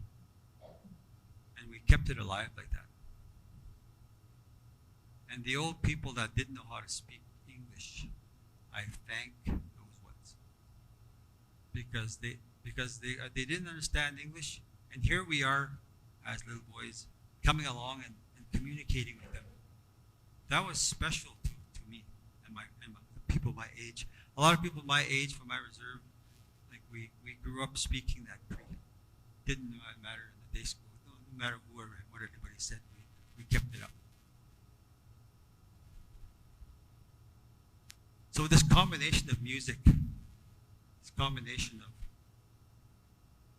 I was very strong in math, combination of traditional music, being in a round dance. And round dance, I was told by an elder named Clayton Chief from Little Island Cree, that song that you heard, that was him.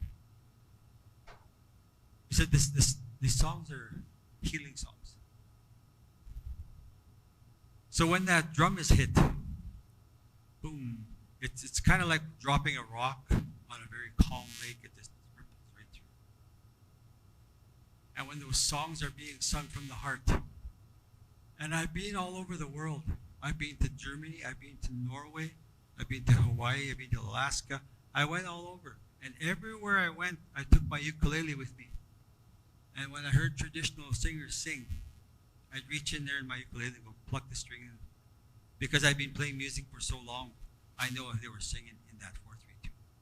And all of those traditional singers throughout the world sing in that frequency, automatically.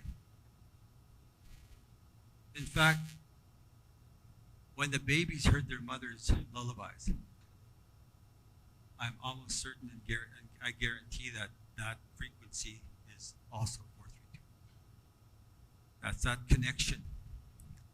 So they heard the heartbeat. They heard that negamoen, negawimoen. They heard that right from the very start. Until we leave this earth, what do they sing to us? They sing the honor song on our way out. So it's from the very beginning to the very end that drum and songs are with us. And everywhere in between, all the ceremonies.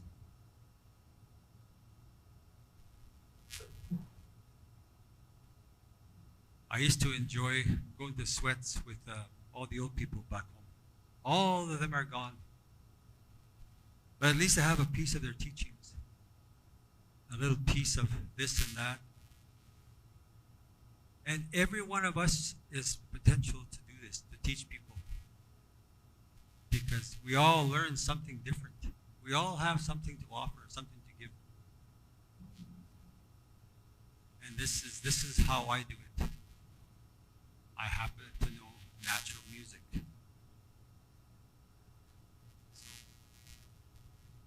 So I'm going to play another flute tune, reground again. See if this mic will pick up the flute. Okay, you can kind of relax, and we're going to take another short break after this. I don't want to keep you too long because it is warm in here. Okay, one more tune.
Okay, let's take a short break.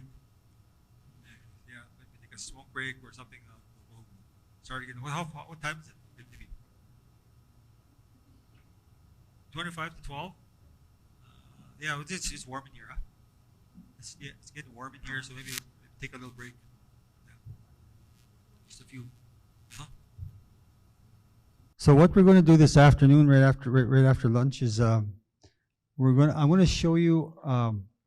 I'm going to tell you a story of how to do the Cree pronunciation, and it's pretty funny.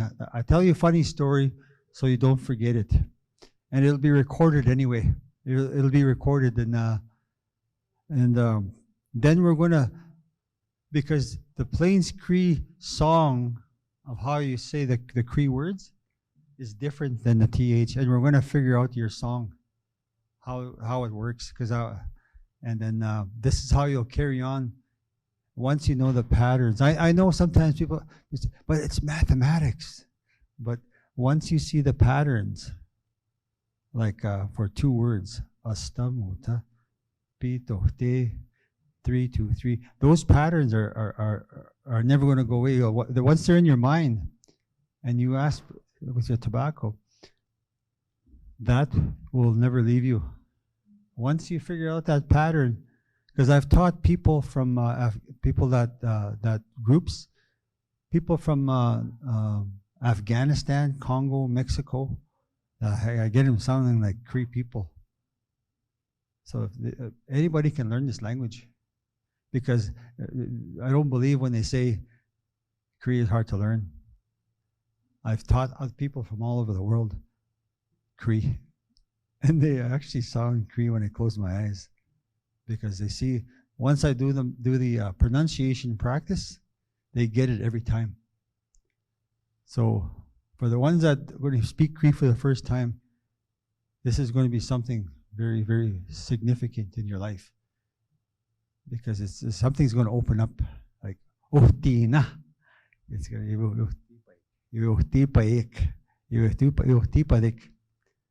yeah, that's how it's going to happen. So I'm looking forward to this afternoon doing the pronunciation. Okay, and then we'll talk about the language, how we're gonna bring it back. Okay, 10 minutes before lunch is served. Okay, I'm gonna keep talking, I guess. Okay, I'm gonna sing that song for you. I'm gonna sing that song called Nagatimtuk before lunch. This song, the Cree words are the interpretation of this song is, Creator loves you today. It's time for all of us to take care and look after one another. We don't want to speak evil to amongst each other. This is strong, the thing we call love. Take care of your fellow man. And that's all the music, that's all the words. It's just a simple message. The song was written and put music into it in 10 minutes. That's how fast this song came. 1, 2, 1, 2. 1, 2, 1, 2. This one's muted.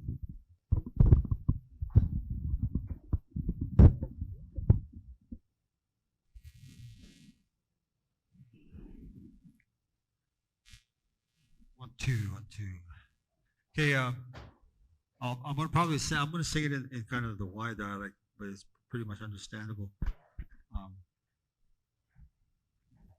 I didn't bring my guitar with me, so we'll see how this works.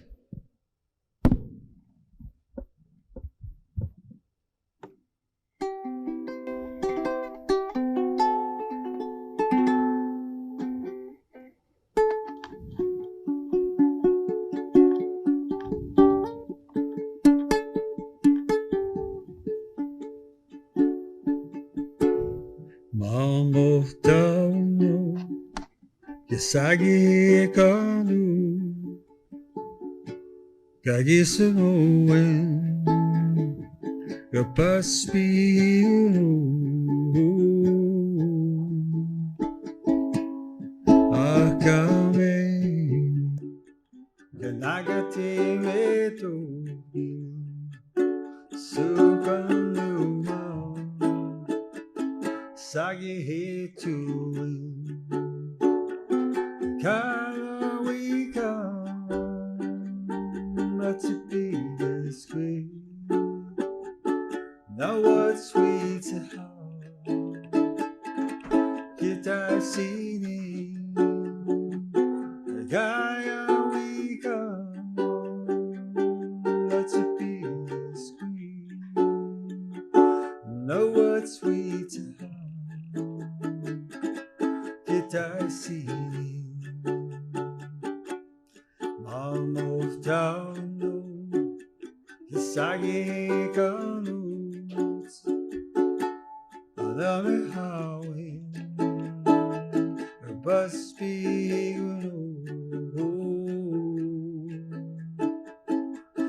Akame Kanagati Metu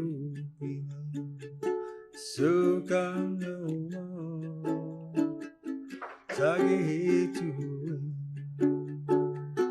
Gana Wika Matipi Squid. Now what's sweet to have Get I see Kaya Wika Matipi Squid. Know what's sweet to have Did I see thee? Know what's sweet to have Did I see thee? Know what's sweet to have Did I see thee?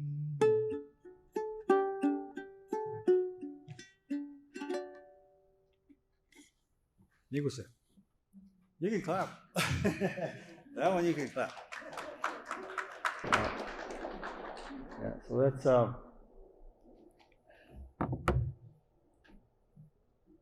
That song came to me a week after my Commit suicide.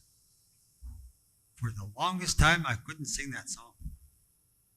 But I'm gaining strength. I'm able to sing that song now. A lot of our people go through these situations of losing young people. They are lost. Language is our medicine. We need to get this language back because our people don't know who they are anymore. Once we begin the language process, then everything else follows suit. Language is the first step. So once we find out the song of the Woodland Cree in this area, we figure out your song with using this 5 system. We're well on our way to get your language back. Or to share it. To share this way, because what I'm finding out is once I teach to people, like whatever language, whether it be Anishinaabe or Plains Creek, once they get it, that system, they can actually converse with each other, and that's what we're going to be learning how to do, to learn as a circle. I'm very excited that to tell you that this works. I've seen it. I've seen this one lady. She said, "I've tried so many different this kind of learning, but now she's speaking it because she's learning it from here, and she put tobacco down. She put tobacco down to get that. So I'm feeling good that this is going to happen, and we're going to have some fun this afternoon. Okay, so let's take a break, and the lunch is coming out. If you want to go and get some fresh air first before lunch, let's do that. Okay, we'll start right after lunch. Yeah. I'd like to welcome everybody back once again, and going to get Dwayne ready for the afternoon. Hakusa.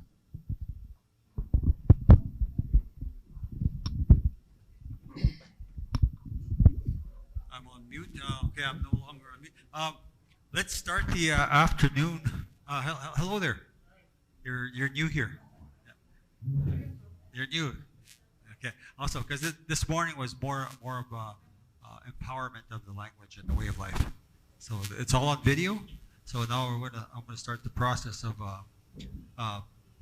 talking about the N dialect and the TH dialect, and how we recognize it as a song. When we speak, it's like singing.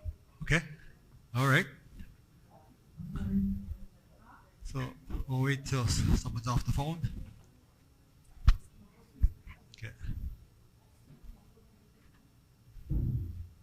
Okay. How I help with the pronunciation.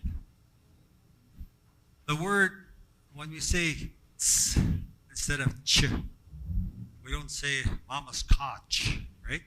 We say mama scots.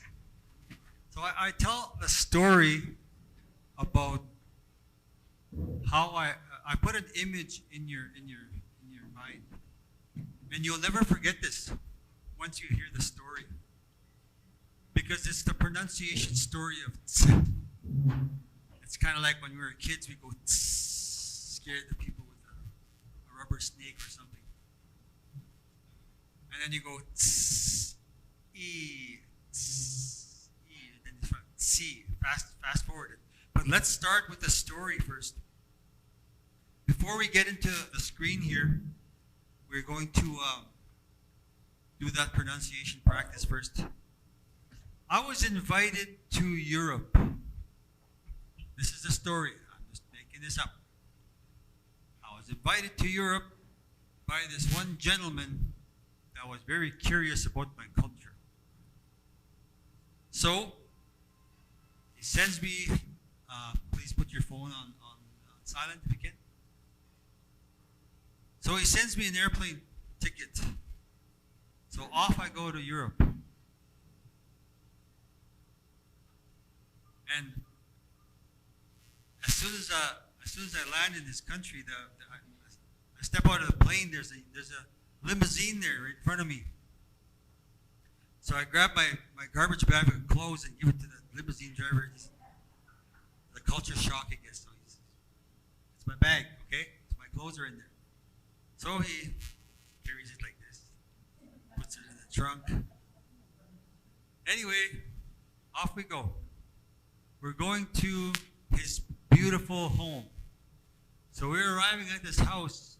The limousine pulled up on the road, and there was a nice round road where the limousine dropped me off. So I got dropped off. He pulled out my garbage bag, and I'm standing there.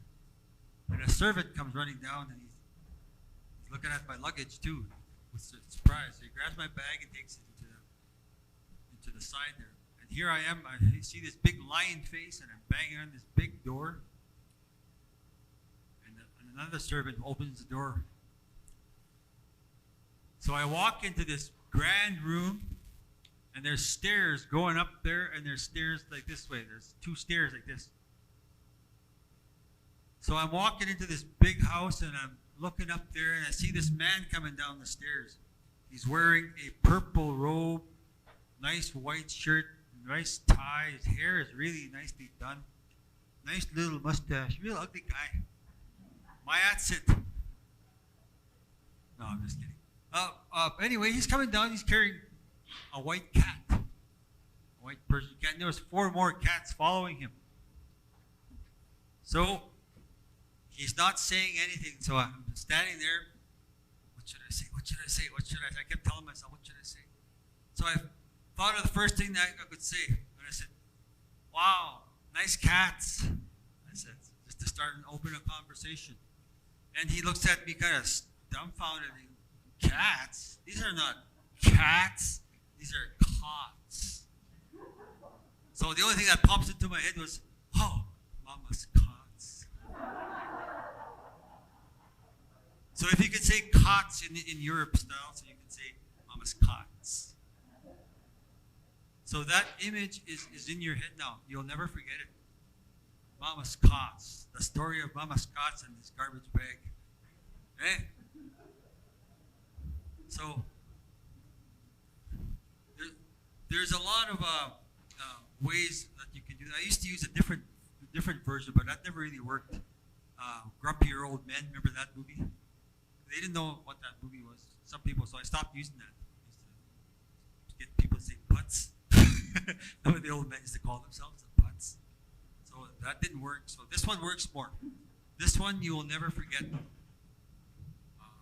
It helps with the signature Cree. Eh?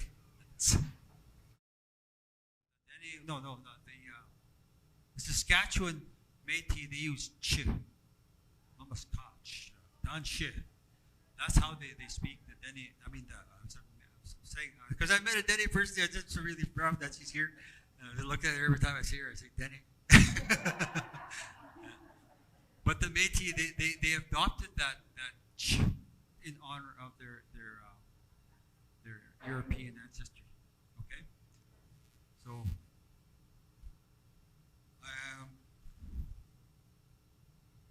I want to also work with. I was very intrigued. I was talking to this the lady here about how all languages have that mathematical pattern, and I want to work with the Dene too. But I need to find someone that'll work with me on this one, because we have to be in sync. Otherwise, it wouldn't work. So it would have to be a team of 2, myself and a Dene speaker. But I have 3 people in mind, but they're all busy. I couldn't bring them. We tried that, but it's too hard. I need to find the right person. But every language has a certain song. We're going to work with this how the song of the th and the N dialect is, because I know it's different, slightly different than my Cree. In Japanese, they have their words kind of go. Domo arigatou gozaimasu. Domo arigatou konnichiwa. Like it all goes downward. Spanish is kind of like a skipping rock. Hay siempre tanto tráfico de la frontera y Estados Unidos no hay nada en la comida casera. It's kind of like a skipping rock. All languages have a different song. Akpeto ashite. Bitake ape. The Dakota have a different song. Yeah, it's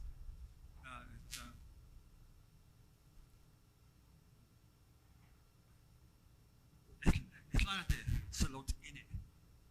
Okay? And then it has a different song too.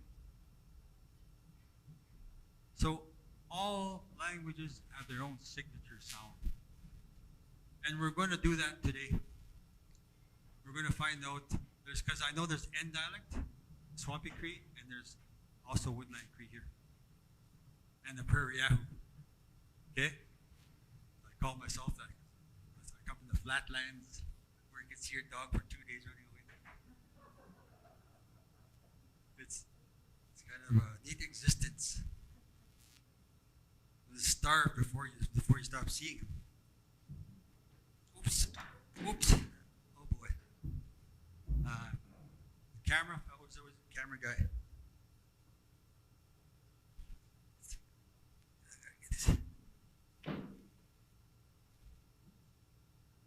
Where's the tech guy? Okay, we're gonna do something here.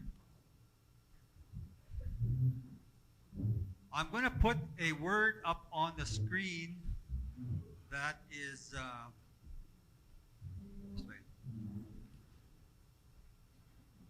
in Y dialect. And what we're going to do is right below it, we're going to put the TH and the N dialect right below it.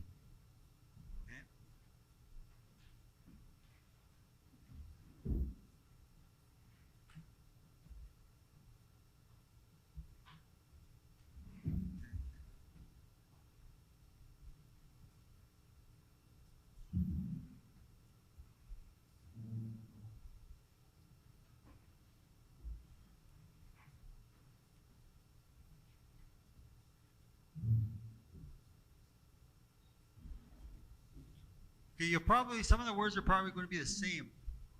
So I am going to go bold.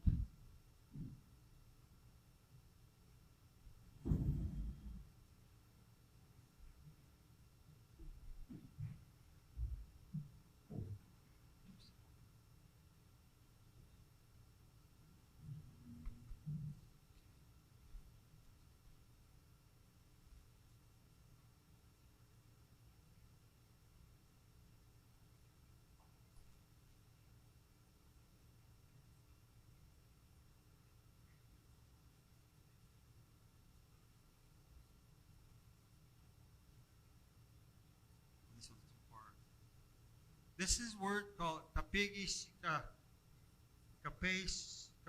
kamik, a word for hotel. Okay?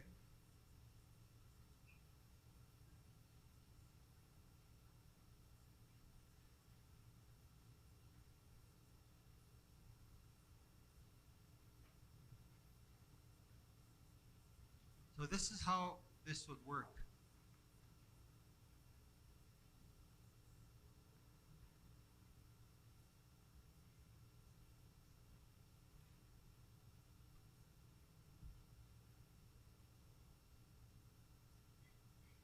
So if you all say 3, 3, 4, 2, 3. Everybody say that. 3, 3, 4, 2, 3. Kapesiu kamik. It starts with a 3 and ends in 3. This tamawin, that's what I've told you about this morning. So is that all the same? Is that how you say hotel as well too? Kapesiu kamik? Pretty well the same, right? Okay. Okay, so now we're going into words such as a mirror. my mirror, ne wa ne wa ba one. So that one has four, like four syllables. So it's three.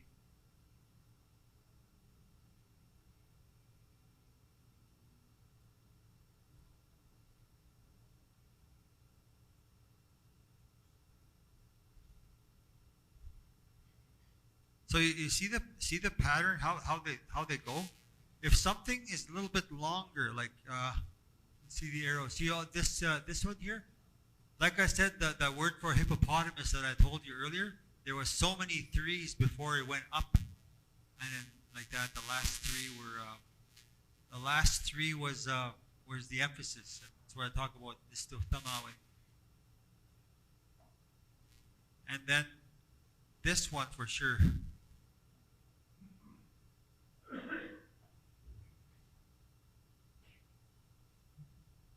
Okay, what is insert.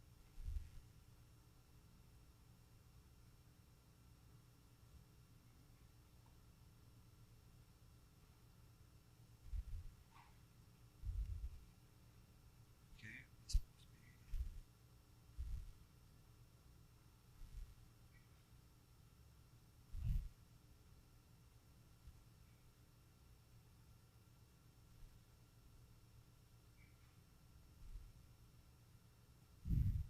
Okay, this one here has. Oh, okay, I put it in the wrong place. This last one is a long I. A stump. Oh, D. See, that one has that pattern because these are two separate words and they're both with two syllables as well. Okay. This one is.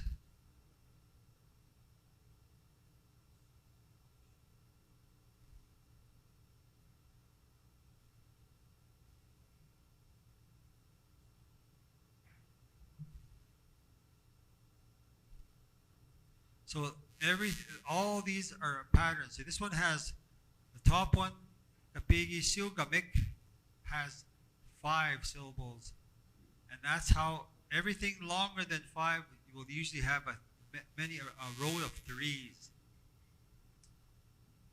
And when I told you about this tuhtama, why the number 3 in what we're understanding, the last 3 right here, the 4, 2, 3. Is where the emphasis is. That's where when we're coming to a part of the last word. Is that the same sound? I want people. Anybody here that speaks Swampy Cree? Can you say this word? Anybody? Who's the Swampy Cree speaker? Yeah, the top one. This one here. Kapigi kapisugamik. Is that the same? Because I want to hear your song.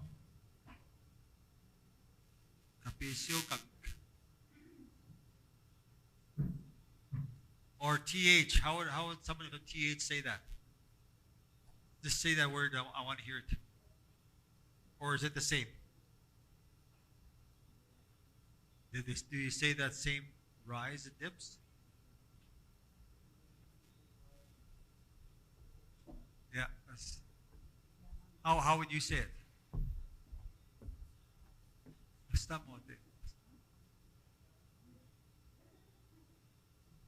Okay. So the way you're saying astamote, right? So this would change from 3. This one. This would go the other way. Astamote. Astamote.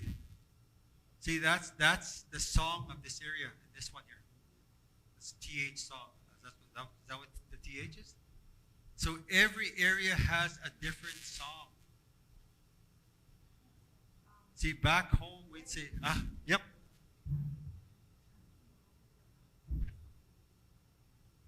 Okay. TH from South Indian. How do you say that? Astamuti. Yeah. All of them.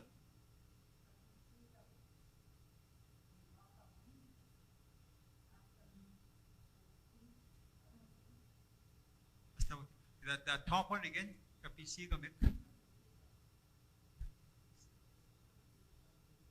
Okay, so the way I'm hearing you saying it is, this is your song. This one here changes to 3. Kapisi kamik. See, kapisi kamik, not kapisio. So you say kapisi kamik. Kapisi kamik.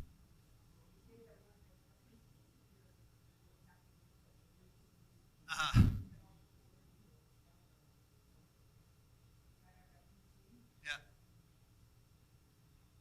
So you notice how the way I said it, kapisio kamik. I go to that second last one where I use a 2 there. Kapisio kamik. That's how I'd say it back home. But the way I heard you say it, kapisio kamik, there's no 2 there.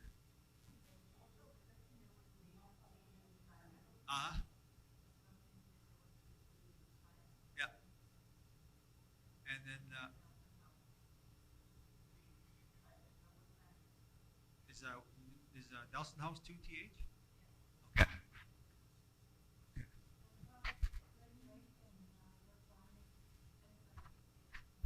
Is there anybody from Split Lake here?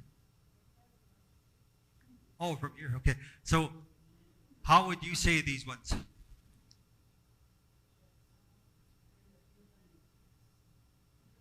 Kapesiu kamik.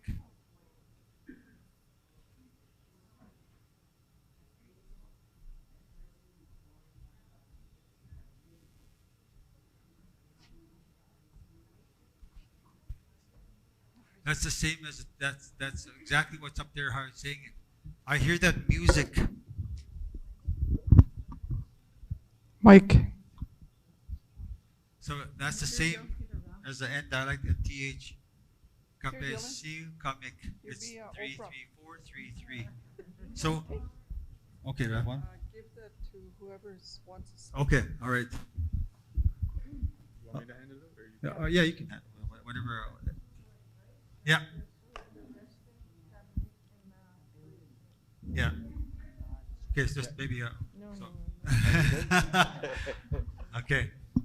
So what we're trying to get around here is when we say words, you're identified by how you speak it in your area. Because my area is totally different than what I'm hearing here. There's a 2 in back home. But what I'm hearing is kapesiu kamik. There's no 2 at the second last one.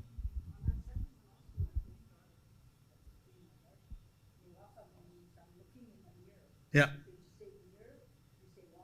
Yeah. This word is just my mirror. Okay. Yeah. This is what I have written down there. So niwapamon. Would you say niwapamon? Okay, say that second one. Yeah, niwapamon. Okay, yeah. So it's the same then all around then. That second one. Yeah. Okay, go ahead. Yeah. Okay, so you gotta share this mic. It's about hogging 2 mics. Anyway. No, it's the same like niwapamon, but I'm saying like if I was saying niwapamon, that means I'm telling you I'm looking in the mirror. But just to say the word mirror, you say wapmon. Yeah. Yeah, so yeah, that's the only difference I see there. But And that last one, astamitik, is that how you say it? Astamti. Astam oti. Okay, Yeah. oh, come over here, eh? Yeah. Yeah. Yeah, that's basically the same how we'd say it. So the language is What do you say?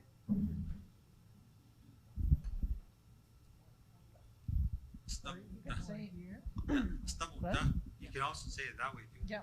Astamota. Stamuta. Astamote. Over here. So that's from what area do you represent? Where you from? Fox Lake? Is that N dialect or TH? N dialect? Yes. Okay. So you- what about you split? Pretty much Split. said to say the same as everybody else. Oh, The reason why I brought, oops, this is really loud. So the reason why I brought this up is back home in a place called Peter Valentine Cree Nation, they have a very different way. They are TH, but they have a different song. Because I wanted to find out what it was like, your song was like here. And what I'm finding out is that your song is similar to mine back home. What I've learned is the N dialect is all the way from the paw and up this way, except for Nelson House and South Indian, they're the TH dialect. Yeah. Yeah. All the other communities are the N dialect, the Swampy Cree. Okay. We have Swampy Cree, we have TH and Y dialect, all living in the same area in Saskatchewan. So they have it's kind of it's different for every community that I've been to, and their song is so. I get when I hear somebody from Peter Valentine speak TH Cree, I know where they're from. You can tell where they're from. In Alberta and Rocky Boy, Montana, they speak a Y dialect, but they mix it with a little bit of Anishinaabe in Rocky Boy. But I can understand what they say, but their song is different too. Even we're Y dialect, we're separated from a long ways. We have it. They say things a little bit differently. Their song is different. Eh? So that is what I'm trying to get at. Is why those numbers up there are very are the critical part of bringing the language of a certain area. Okay, so and I chose words that don't have. You can't tell if they're TH or N or Y. But if you had something like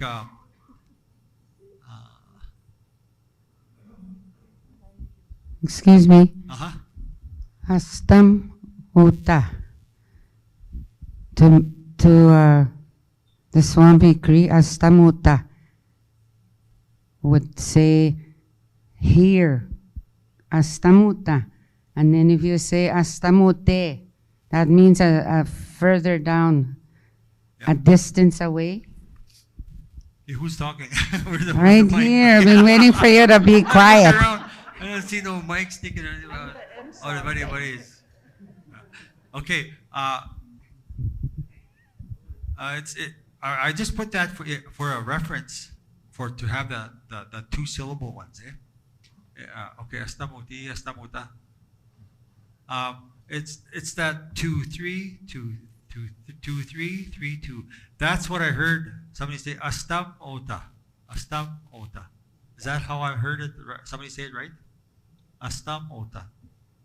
See, that's a different song right there. I love that when we start to communicate in that way. Yep.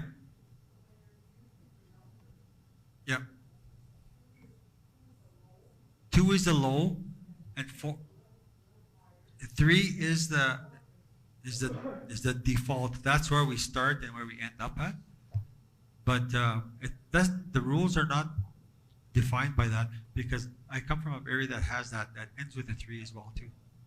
So now I'm starting to find out that, but it does, that 3 is just a reference. That's the middle part of the 5 different tones in Cree. Okay? And that's the middle finger here. So like I said about, we don't use the 5 and the 1 unless we're excited or we're more stern in our voice.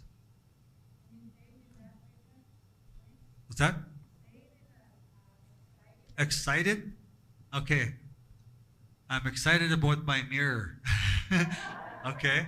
I'm gonna say, like, if I'm excited about my mirror, I must be somewhat good looking or something.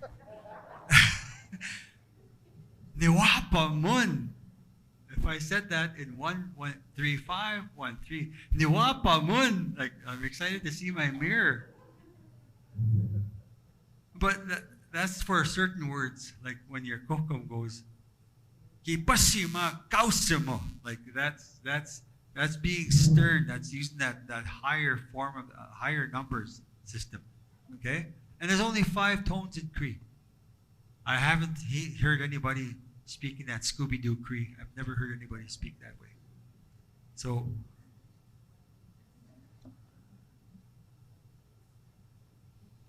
now we know that this Tamawin is part of our language in so many ways. And having that connection with the land. So now we know who you are. Now you know who you are.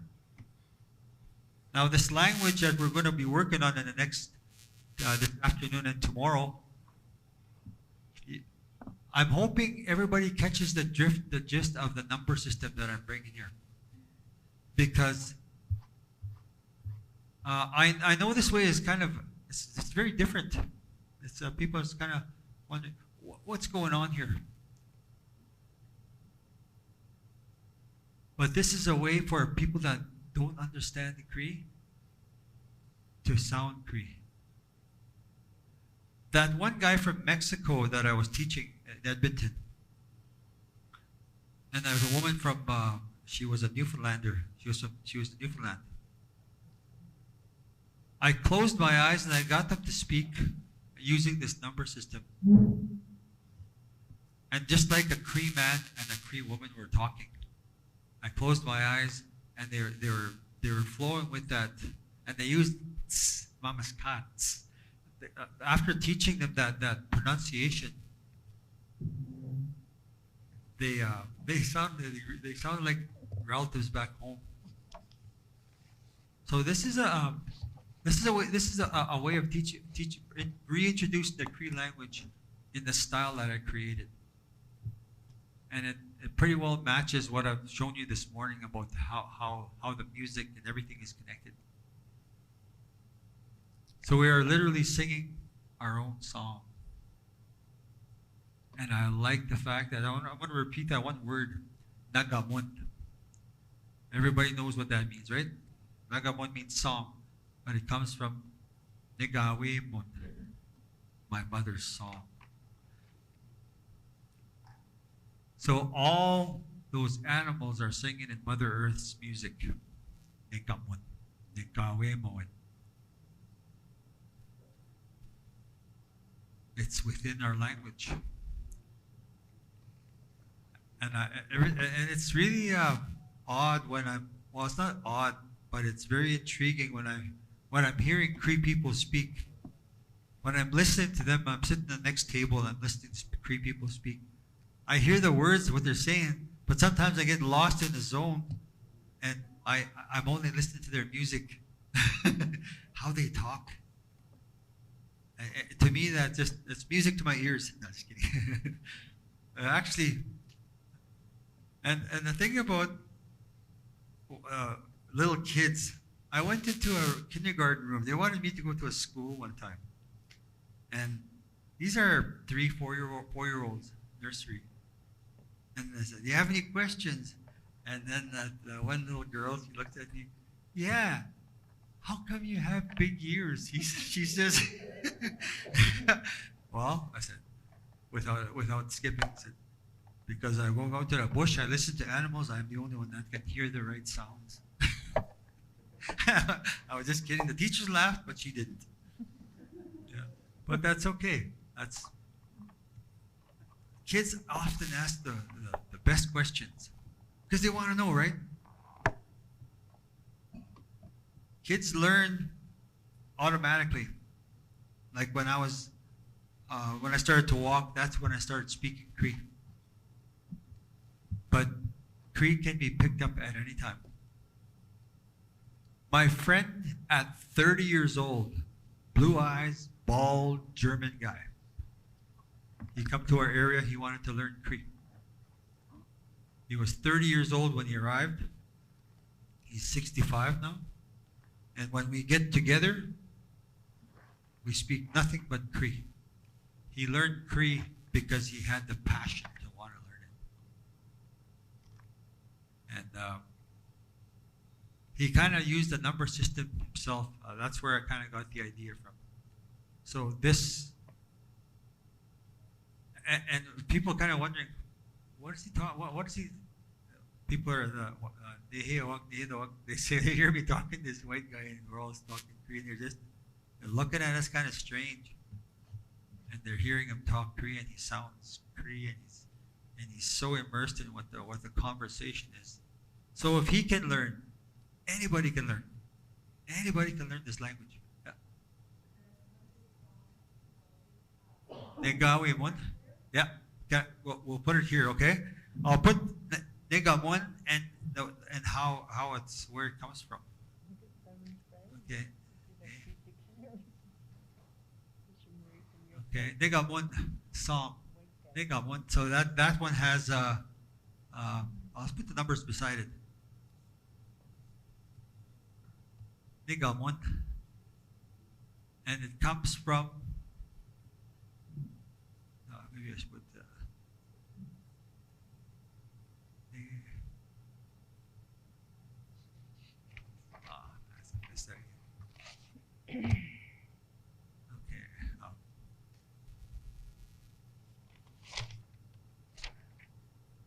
Negawe one, so it'd be 3,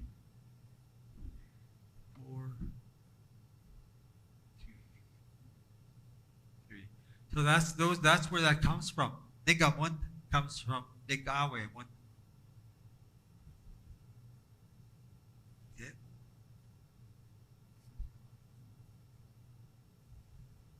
So if you want to this A right here, just put a hyphen right above it. It's a long A.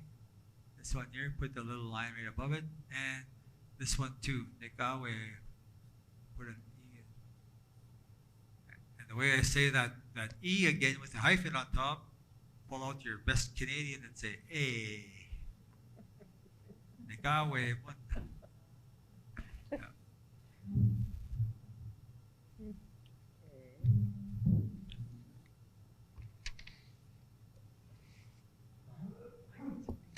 So is there anybody that wants to maybe say something about what do you feel about this number system? Anybody have any comments? Yeah.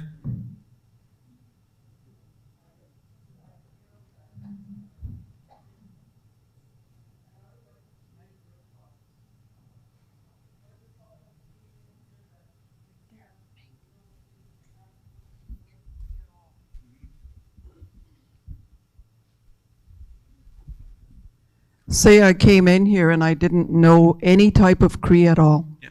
And I came to you and I wanted you to teach me how to speak fluent Cree. So I need to know how to even begin just the simple terms. So if you don't have that, then what? Okay, the way I was teaching those people from many nations in Edmonton, I had 170 students, and we did that pronunciation first about that s and then H. They practiced that first. Then we're going to keep practicing that. For the ones that don't speak Cree here, I'm going to work on and you're going to actually. I'm going to work on getting you to pronounce right, and you're going to say a Cree sentence, because this is not the end of it. What people will be getting is an email version of this. Once you figure out that song, you're going to get an email version with all the Cree words with the numbers beside it. Once you figure out this pattern, you'll have your own circle of people learning together. So, Yeah. you see, where I struggle Yeah. is I understand Cree fluently. I can read it fluently. I can write it, but I can't speak it fluently. So it's broken Cree, but yet,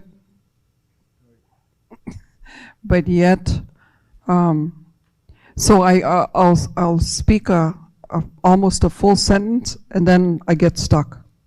Oh, okay. You know what I'm saying? So I'll give you an example. Kisaspin no tegi one, then I get stuck. So I'm trying to say, if I want to go home, I need to have my clothes. So I have to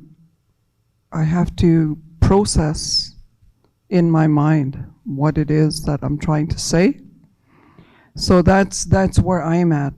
So I can read it, I can understand it fluently, I can write it, but I can't speak it fluently. So that's where I'm at. Okay, that's where we're tomorrow morning. First thing tomorrow morning, we're going to put you in groups, and you're going to be speaking some of these terms with each other, and supporting each other that way. Because it's not going to stop here. If you guys, if people would organize a Zoom meeting for elders, a Zoom meeting for a group of speakers that want to learn, or if each community has their own little pods of learning, this is where you can learn together. But what I'm offering here is the tools to be able to do that. And by the end of that week, that 2 days in Edmonton, once they figure out the patterns, I've been sending them correspondence of all the Cree. And I checked on them again, and they're actually still doing pretty good, including my students from Beardy's Cree Nation. They are the youth there are just picking it up really fast. And these are ones that never spoke Cree before, because they're working together and supporting each other. So that's what we're going to do tomorrow. Tomorrow morning we're going to be supporting. I'm going to go to every table, and we're going to form little groups tomorrow, and we're going to form some people that don't speak Cree or have a struggle. I want them to be with someone that has a little bit of strength. It doesn't matter if there's TH or N dialect. What I'm figuring out here is your songs are the same. So we will do that tomorrow morning, but we're going to go as groups, and I'm going to coach every table, every group. We're going to work on some Cree sentences, and you're going to be having a conversation. So, and then all the rest of the words will come later. Okay, this is not the end of it. The week is just because it's 2 days. This is just an introduction to be able to understand how the language flows, how the words flow. So you're going to be getting more correspondence of the words, and if it comes in Y dialect, you just replace the Y with another one. So that's how we're going to learn. You're going to learn your language back. And because you put tobacco down, you've already started that process. You put the tobacco down, you're already learning that you started that process of getting your language.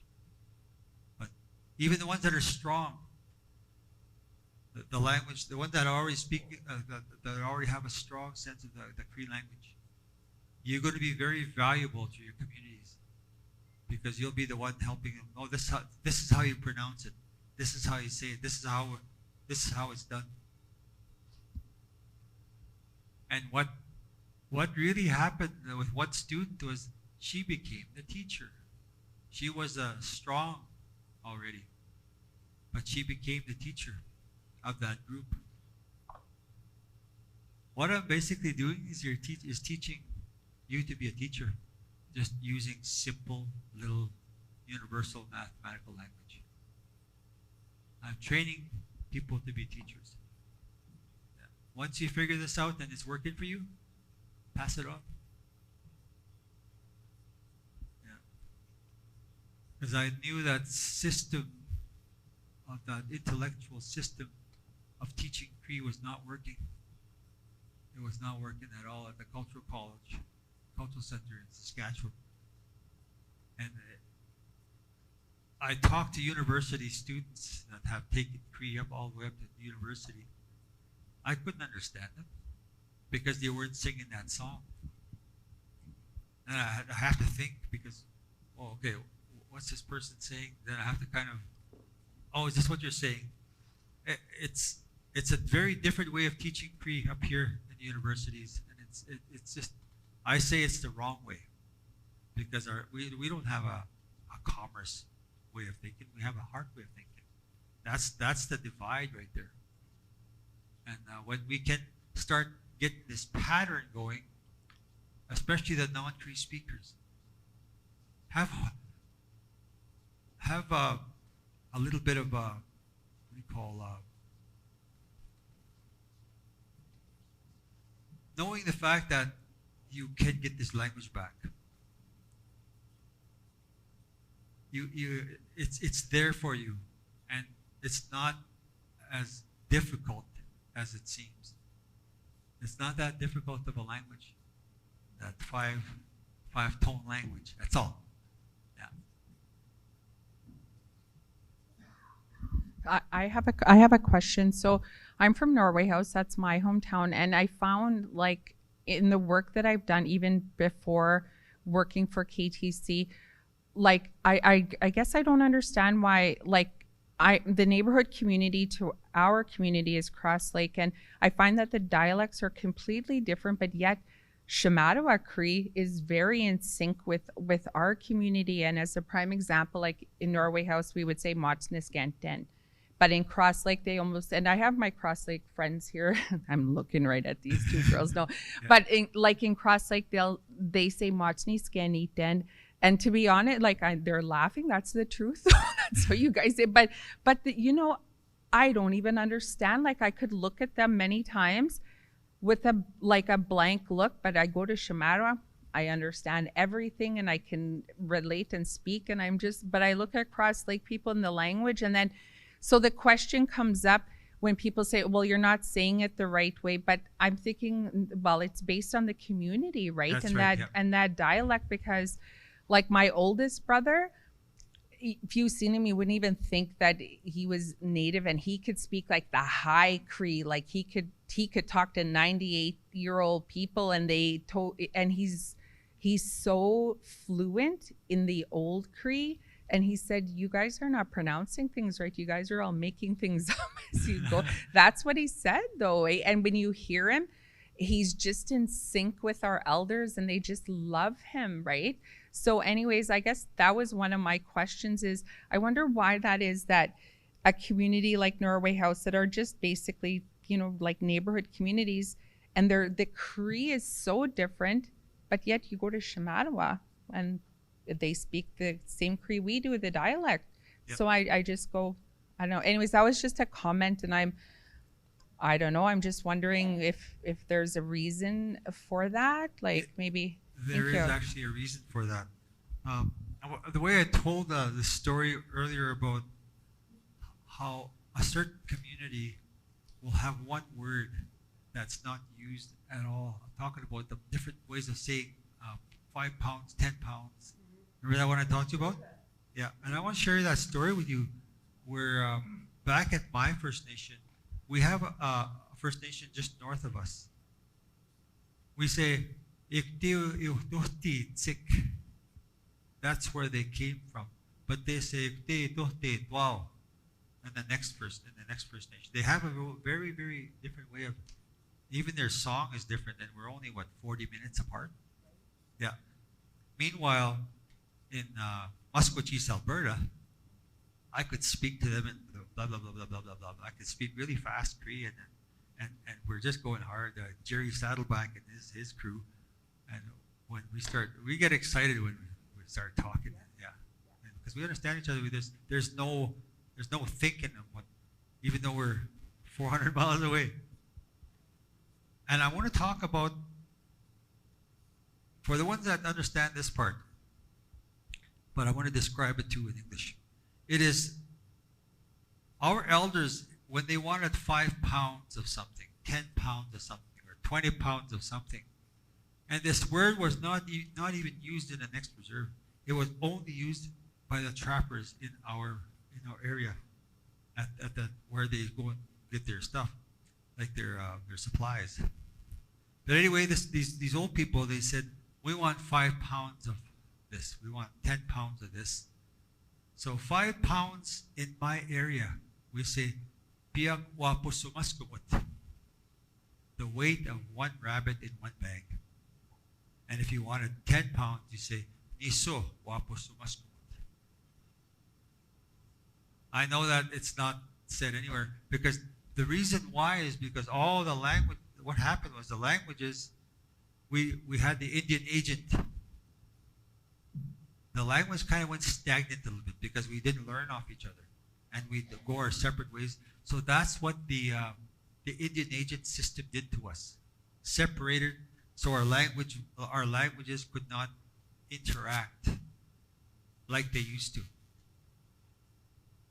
So that's one of the main reasons why our languages are so different. At one time, like I was born in the Wanaskewin area. Wanaskewin is the meeting place for over 6,000 years. Well, maybe longer than that. But that's where all the languages came together. Eh?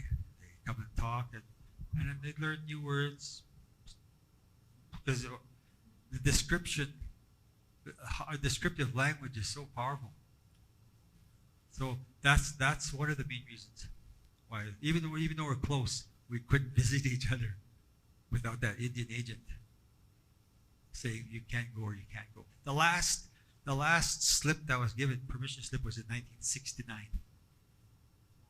Okay, that was relatively recent.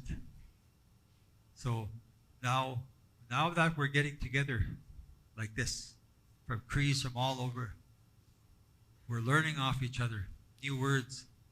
In fact, I made up a word for sunglasses. Anybody have their own version of sunglasses?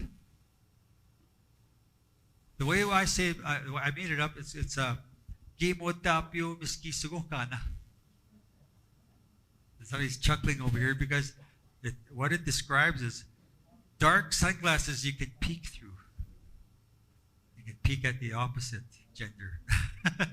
So, see, that language is very descriptive. Yeah. I just want to say something.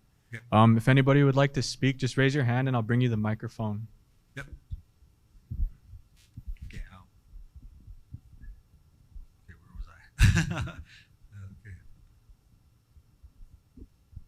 What was I just talking about? Oh, the sunglasses. Okay, that was the last one. Now there's a new word. A word. I go to Hawaii once in a while, and I made up a word for Hawaii because our Cree, we don't have the L unless you go to the east, in Quebec area or Ontario, where they have the L dialect. But here we don't have it, so you replace certain letters for it. It's the land of the hula, right? So there's no L, so I call Hawaii Hunanawaski, land of the hula. You can make up words like smartphone. Remember that we don't say sirip sigan anymore. We say inisyo tigastipa siganes. The smart little TV. Because it's become more than just something that rings and you talk to it.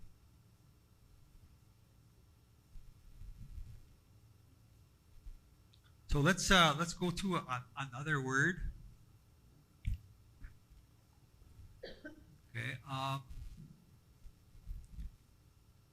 See, some people when they say tanse, people here say tanse, but I used to get scolded when I did that because it didn't fit with the syllabics or the spirit markers.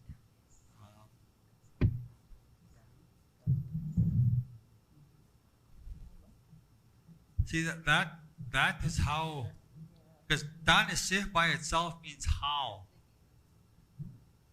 People say tanse. How what? yeah, how? But if you have to have that word kita or kia or kina. And I used to get that one elder from back home. He hated that. That's it. 'Cause there was one letter missing, the I. And it makes sense because if you put the syllabics with T-A-N-I-S-I, it's complete syllabics, right? There's no little markers in between. It makes it a whole Cree word in syllabics. So that's Tana sige na. Yeah. So that's so I'd say Tana sige back home.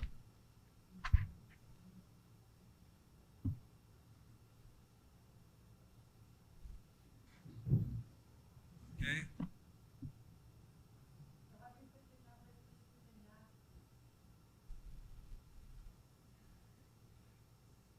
Okay, we put this.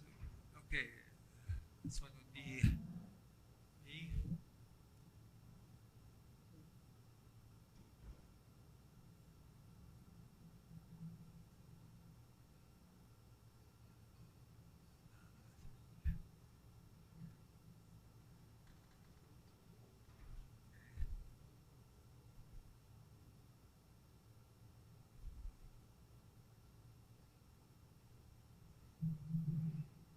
Tanasikida.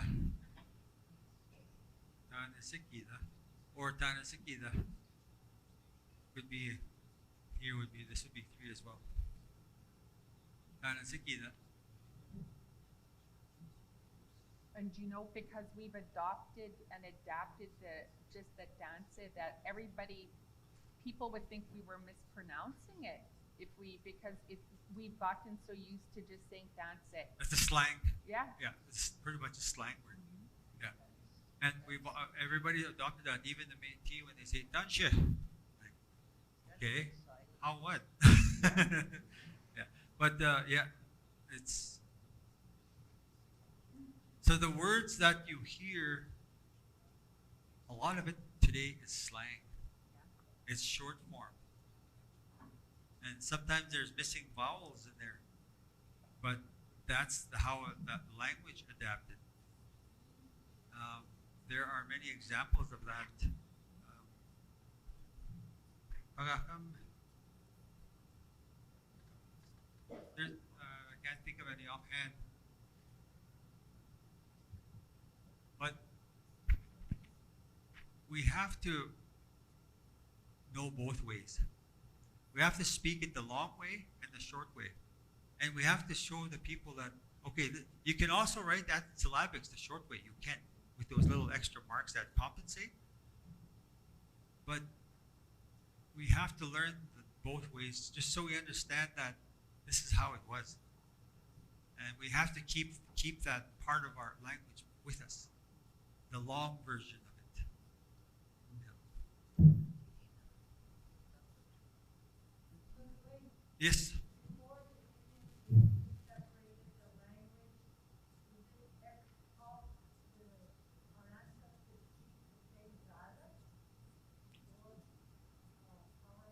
They understood each other. When they did their meetings and their trade, because we were a trading people, we had our own commerce system. And when people got together, they understood their Cree, their Ojibwe. They all, like my grandfather, he spoke Dene and Anishinaabe because he trapped it deep into Dene territory. So he was able to have a conversation with them. So they all connected before the Indian agent. The sign language is another, it's a universal sign language of the Plains people. And that there is a language, there's actual languages between, they understand which way. I don't know the sign language, but I'd like to learn. That one, yeah. But there's some things like I know this has a certain meaning, but there is or this like that, even just brushing off it. Like I've seen that done, but I just don't know what it means. But it's understood by all the Plains nations, and the Blackfoot and the Northern Plains in the United States, they're very good at that. They come and teach it up here. Yeah, they do come and teach us the sign language. not like the American Sign Language, but it's a North American Indigenous Sign Language. Yeah, it's quite unique to watch that. I didn't get to take the class, but I just seen some of them, how they're doing some of the signs, and they're universal. Because we had to trade with each other and we couldn't speak our languages. That was the key.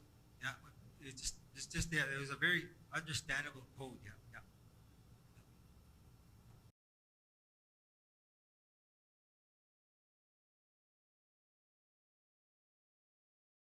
Pronunciation thing here, and that's using the H.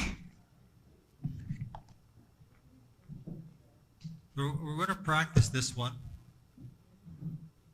because if anybody ever pressed you right here, it kind of goes. That is another signature part of the Cree, which is the H. We push it out. So, so what I want is to say, for the ones that don't speak it, going to speak this for the first time, say, bah. Press your diaphragm, or just push it. Bah. Bah. Ke. Bah. Ke. So that's a signature. It's not bah. Ke. Bah. Ke. You have to say that H word because it's bah. We're laughing with you, not at you. Okay. Say, oh yeah, but you have food in your mouth. It's hard to say that. Okay. And there's also like tsi with a C-I-H. Tsi. There's one word that has all that tsi and tsi. It's your hand. Ne, tsi, tsi. So all those, the Cree is right there. Ne, tsi, tsi. My hand. So. Okay. Harder. Try harder. That's what that means. So. Okay. That is very critical when you speak Cree. You have to have that 8. Because it's giving spiritual life to that word. That H is very, like I said, when Kagi Sim, when we say that, even when we sing songs, that H is very prominent. So when we sing songs like hi, ha, like that H is what's pushing that spirit of the power of that song. And when it's sung in 432 hertz, the universal frequency, that song is very, very, very powerful, and it's our healing. It's the healing. It's our way of healing. Our songs, our ceremonies, and that's why we're practicing that H. And it comes, and when it's after, if there's a consonant like K, like C, but if there's a vowel behind an H, you say he, you pronounce it. But it comes with a non-vowel, a consonant, that's when you use that. C, mo, C, the floor, mo. That's when you say it twice. Oh. See, mo, see, that's where that's twice there. The H is in that, so it means floor. So we're going to practice that H again. For say okay, bah, ke, bah, ke, bah, ke, gun, bah, ke, gun. Yeah, moose hide. The hide, smoke hide. Bah, ke, gun. Yeah. See, that's where that it's very important. You say that, you pronounce it like that. Bah, ke, gun. 3, 2, 3. Bah, ke, gun. So I want you to write that down. P-A-H, a space, K-I, a space, K-A-N. Pahkegan. Pahkegan.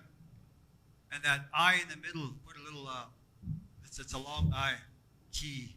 Pahkegan.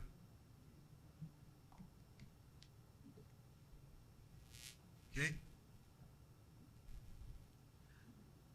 I wanted to put another 2H word.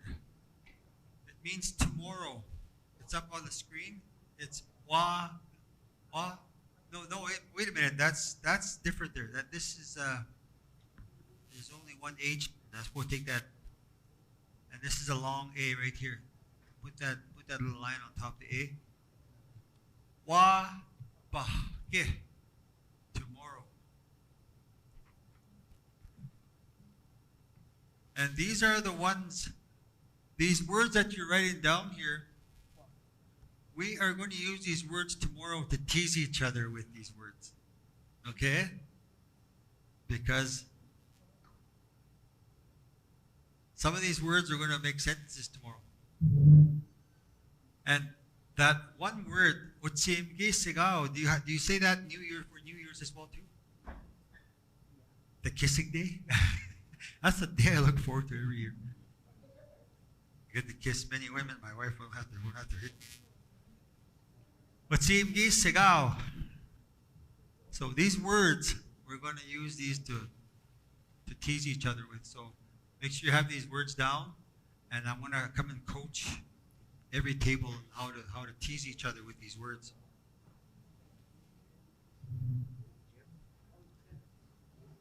Utsimgi sigao. Utsimgi sigao. So that would be like 3,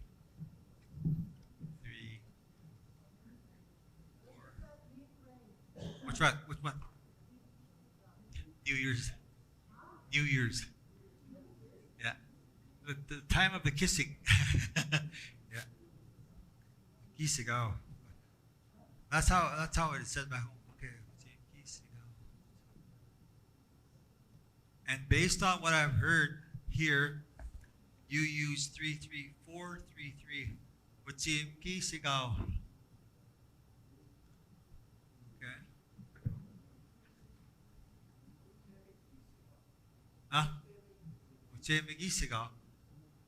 Okay, so that there's one word here that's I'm told that it's MI, so that'd be a 3 as well. Okay, add that in there. So we'll say it that way because that's what I'm told here. See, that was what we were talking about, that slang. That MI was missing when I said that there. So, utsimgi sigaw, utsimgi sigaw. Yeah.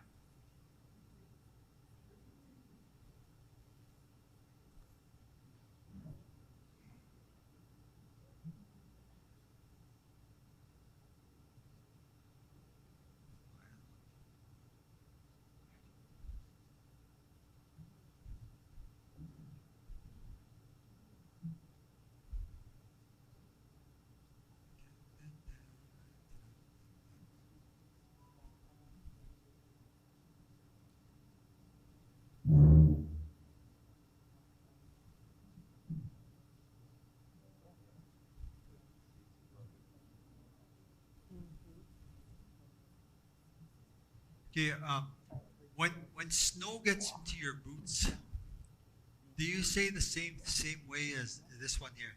Ipihtagun yan, ipihtagun ilan, ipihtagun inan. Do you say that here too? When snow gets into your boots in the wintertime, how do you say it here?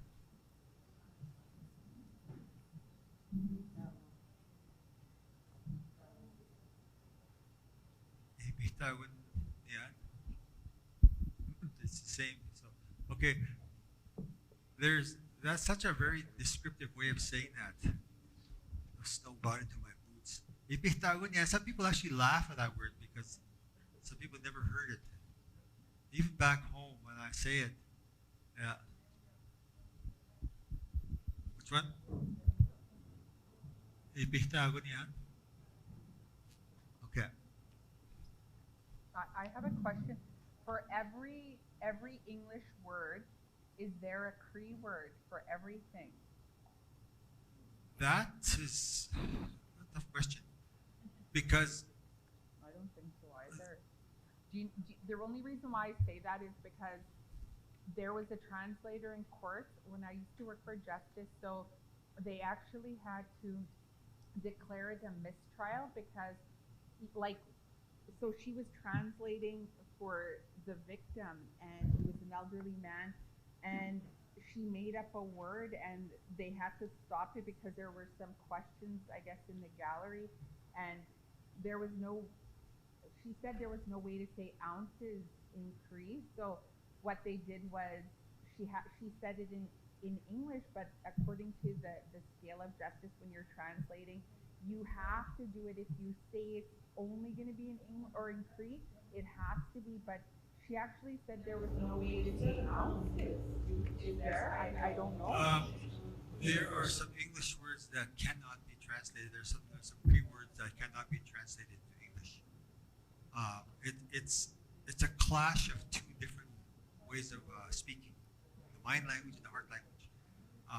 There will always be that clash, and there's actually some people, when you're talking about translators, that have a hard time some of the English words into English, into Cree, to tell these people, or some of the words in your native language into English. They have a hard. Some of them have a hard time. Oh, no.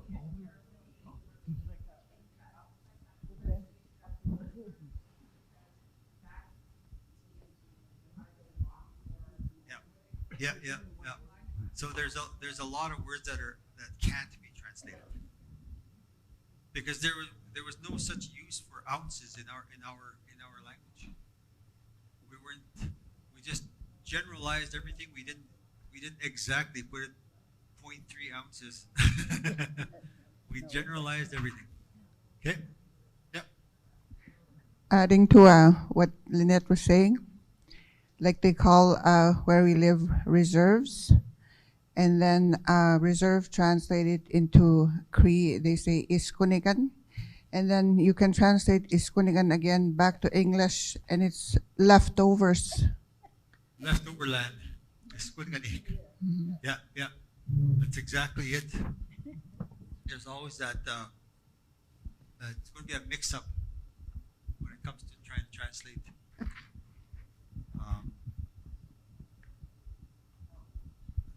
Try to think of a word that's cannot be translated. A lot of our words that we speak that are translated to English, they're not the right word. It's not the right word.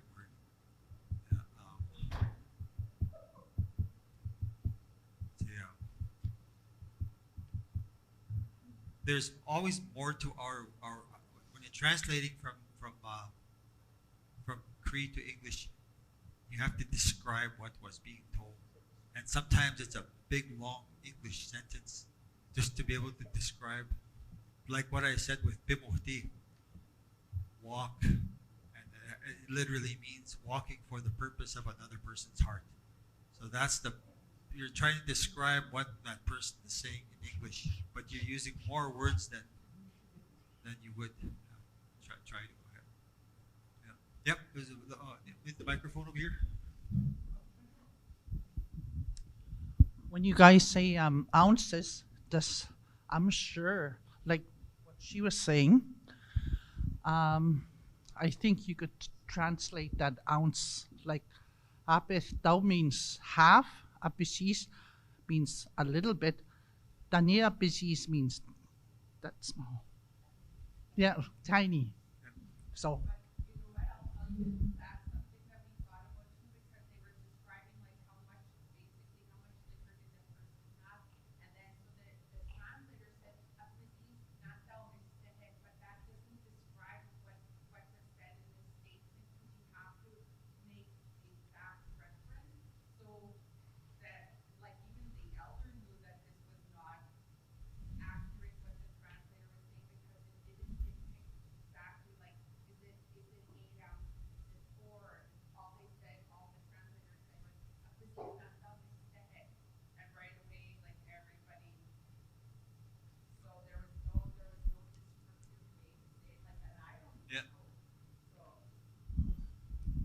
So we're more like no, not doing about that amount. We've never been exact. It's not we don't have the exact measurement of everything, right down to the minute. We didn't need that in our culture. Tabi ko 18. How many do you want? Oh, not to like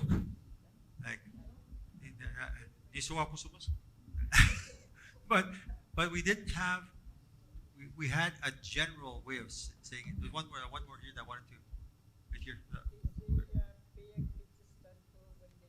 So there's a mic coming to you. Yeah. For sometimes too, when they measure stuff, they say "Bayak Mijistan," 1 thumb. Yeah. See what we use, what we see, what we use, but like minute ounces. It's like you said, it must have been a real difficult court case, and then which set a precedent, right?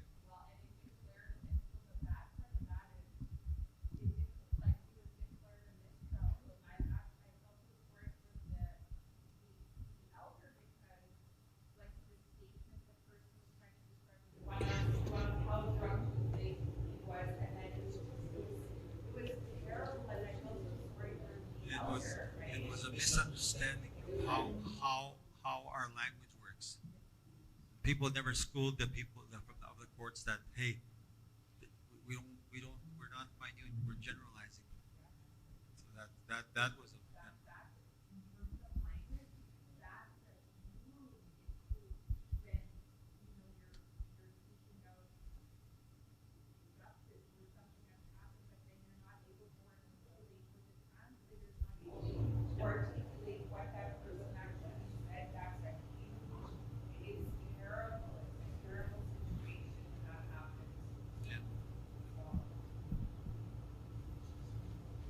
and then they have to make words for it. Make up words for it. You'd have to have a picture of like exactly 1 ounce and then half of that. You'd have to be really, really precise every little. But it would be really tough. You need a panel of people to be able to decide. Yeah. It can be done, but it's just going to be a lot of work to do that. But not necessary. You know what I mean? Because they're trying to lump us as just like the English language. Yeah. We have our own way. So, yeah. We were talking about measurements at our table here, and in a courtroom, when you're talking about measurements such as alcohol, how much alcohol is consumed, you'd have to actually show what an ounce is, what 26 ounces is, because in Cree, we don't have, we can't translate ounce in Cree as everybody's thinking about measurements. And even when I was working as a resolution health support worker for survivors, I used to translate for the survivor when they went to their hearing. When the survivor heard the lawyer speaking in English, I'll give you an example of one survivor who couldn't understand all these terms in the hearing. So he turned to me and said, I'd rather say it in Cree. Na what's in mo yan? Na nahiskagot tayo ma. Kahit tuero e mistigo jo e. Agagoi tueda nige gona. E ganse to tamane ga ki tuena nige gona imini muinig. So even then, in a court case, if you're trying to translate something that's not, that you can't translate in Cree, you'd have to actually see what an ounce is, what 26 ounces, 60 ounce, to figure out what level of intoxication a person has. You'd have to actually see what you're trying to translate for the person. If it's going to be in the favor of the person that's standing before the courts. That's what used to happen to me too when I was a translator. It was very difficult, but you'd have to, that one word the lawyer is trying to say to prove that the survivor wants to tell about their the harm that happened to them. You can't translate that one word in Cree. It has to be in a phrase. And sometimes the lawyer wouldn't accept it, but they would have to listen to the survivor, because the survivor's words in Cree are his truth. And so they had to accept. Some lawyers that I worked with had to accept the translation from the survivor. When you're in a courtroom, it's very difficult to translate that one word or that one measurement to make these people understand what the survivor or the person wants the judge or the people in the courtroom to hear. It's very difficult. You'd have to actually show what the person in court is trying to prove. It was very hard sitting with a survivor who was trying to prove that he was sexually abused, and he would have to point to his body part which was harmed. And you know, it's very difficult to prove something in court when you're standing in front of people who don't know your language and what you want to say in that court. That's the best thing I can say about measurements. We were talking here about, 1 inch, big magician, and big mini hogan, mini hogan. So there's many, many things that are damaging to a person that has to face the courts. Thank you. Thank you for that. So based on that, what you're saying, our descriptive way of doing things requires people to see something sometimes. That would also would have been effective. But at that time, they probably didn't think of it. They just wanted to rush it through. In the court of law, they have their own time frames. That's just another. Very sad. Mm-hmm. It's so different. When Treaty 6 was being signed back in Fort Carlton in 1876 by Duck Lake, Saskatchewan, the Queen's representative there that came there had to have a lot of patience. He had no choice, because the way we're told that the chiefs that were there, when one of them was from my grandmother was from Atahugo, and he was one of the signatories to the chief Atahugo was one of the signatories to that treaty. So this knowledge is passed down. And when they were trying to get these people to our relatives to sign their ex, the chief said, "No, hold on, Behuk. We have to go do some ceremony first." So they had to wait. This took about just almost about a month. That guy had to sit there and wait a month. So when he did that, when they went to ceremony, he said, "No, we can't allow it into our ceremony." So okay, so he respected that because he wanted that treaty signed. So when they got to camp, there was 9 women there that were part of the decision making. They were the ones that put in that medicine chest clause because they were the nurturers of the family. So that's what we were told, that it was the women that brought this along. The men went and asked the women because the Cree are maternal.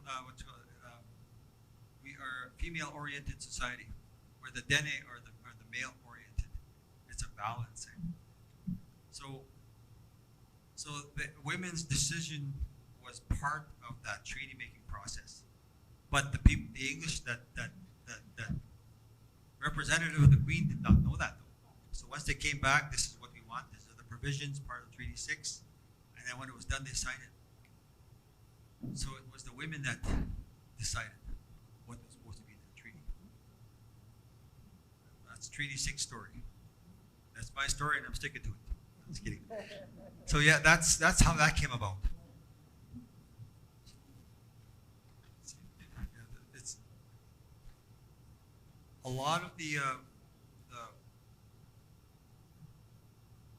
interpretations of that time was done by a Métis guy during the treaty. So it was fairly accurate, but there was still there was always some words in the English language that they were used to trick you back then. So the treaty was broken the very next day. That's pretty much it. John A. Macdonald wanted the land, and he got it. So that's how we were duped. And we're still being tricked. We're still being tricked, yeah, by word, by yeah. So let's. I got asked a question here. Who was that come and give that information? Right here. Okay, you.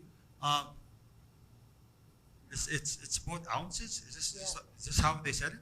Yeah, I sent a text to the knowledge keepers and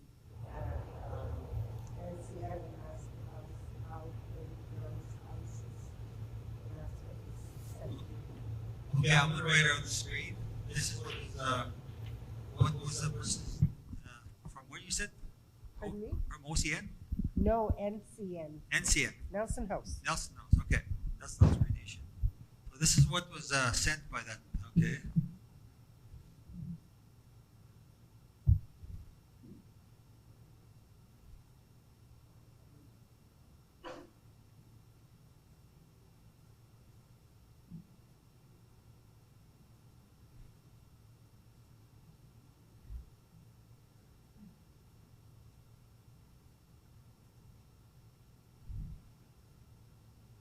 So that's what was sent as ounce, right? Yeah. Okay.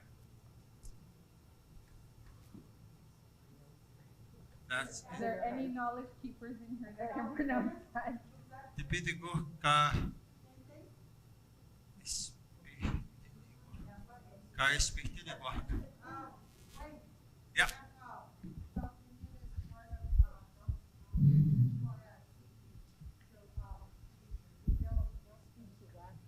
Yeah. Okay. Tipitigo ka ispitinigo. When I read that word, tipitigo kay spitnigo, to me to translate it in English is approximately how much it weighs. That's how I translate it. It's not really. It's not. Yeah, it's saying not the specific ounce. to. Yeah, the ounce. Yeah.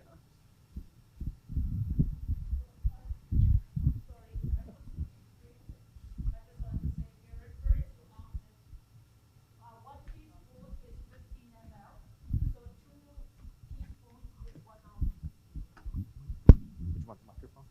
No. Okay.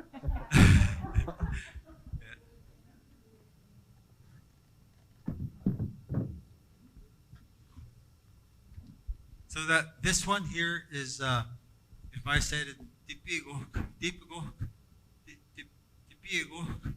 kaspitinago. It's saying Tipigo. Almost. Tipigo. It's Kaispihtinagwa. Kaispihtinagwa means how much it weighs, right? Yeah.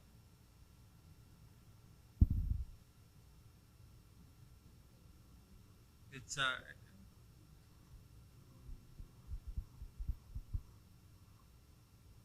this wouldn't be accepted in court too. No, because it's not specific enough. Yeah.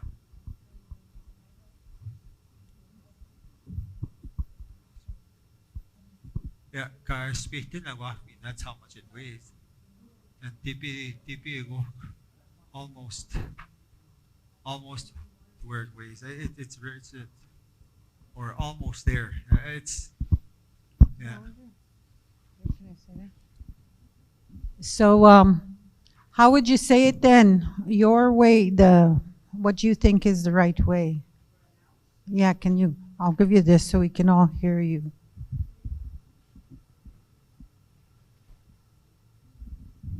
I have no word for announce in Cree, but I think when listening to the conversation over there, I think it would be pretty much a diagram, like, if you have a 26 ounce and how you mark it off in ounces. I think that would probably stand up in court. Yeah. To have a specific word, I don't have one. Yeah.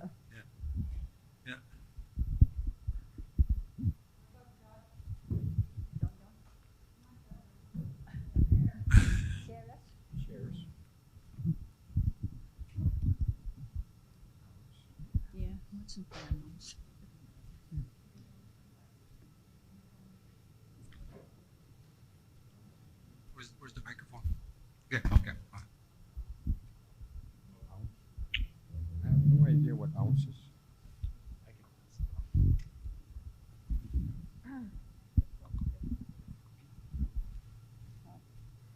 Hi, when we were talking over here, we came up with Imihuan is one ounce, and then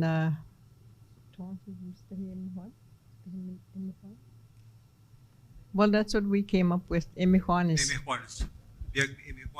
like a teaspoon. 1 teaspoon.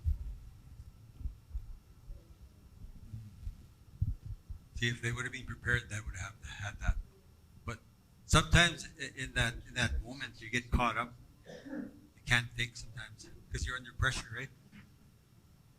We don't work well under pressure we don't work very well under pressure. So that would work because what you said about the half a teaspoon or something. Tablespoon. How do you say? The bigger spoon, not the teaspoon. Yep.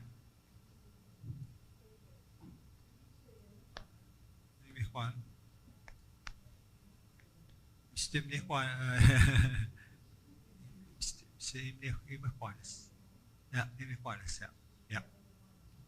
Okay, that's right. Now we got that straight down. Emejuan is the tablespoon. Emejuanes is the smaller version of the teaspoon. So, yeah, 2 ounces. Yeah. Niso emejuanak would be 2 tablespoons. Yeah, that would work actually, because it's not approximate. It's exact, because ounces and no tablespoon. That's the imperial system. So I guess coming back to the original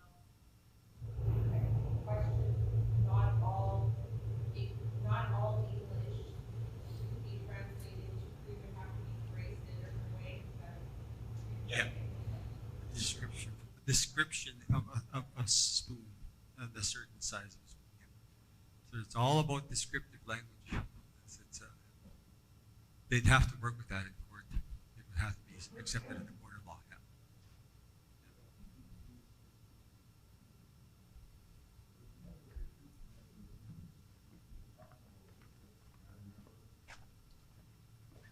So there's a microphone coming. In ounces, how I remember being described as Idigo kagwastigamon. Piagwastigamon. Mistiwastigamon. There's a big gulp and a small one. If you're measuring in liquids. Put your mic closer again. If you're measuring in liquids. Yeah. That's what I remember being used as tagwastigamoin. You know how you take a zip of your tea, a big zip or a little zip, wastigamoin? Yeah. That's how I remember being measured. So would you say that was exact or approximate? Well, it depends on, that depends on you, yeah, on yourself. If you have a big gulp or a small gulp. Yeah. That's so descriptive. I like that. But yeah, it's approximately they're using that. Yeah. Sorry. Yeah. So there's a big problem when you have these two languages, and they're trying to. Even today, it's still not exact how we try to translate. But in our descriptive way, like I said, we can use a long English term to describe one Cree term. So. Let's move on here.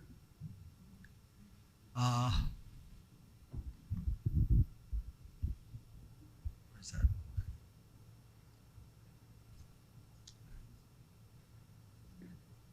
There's a word that we use when somebody.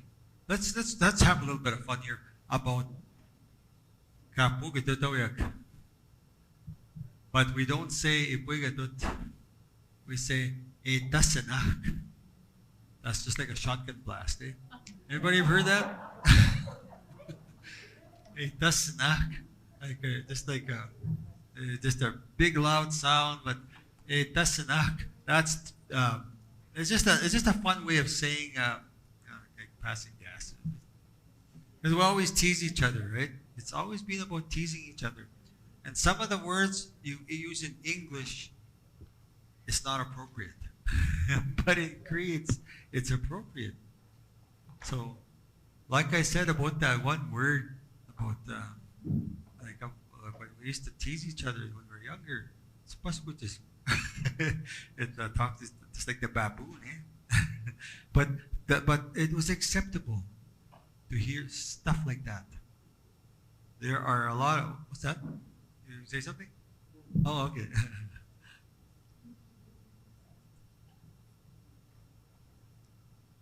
And this one word is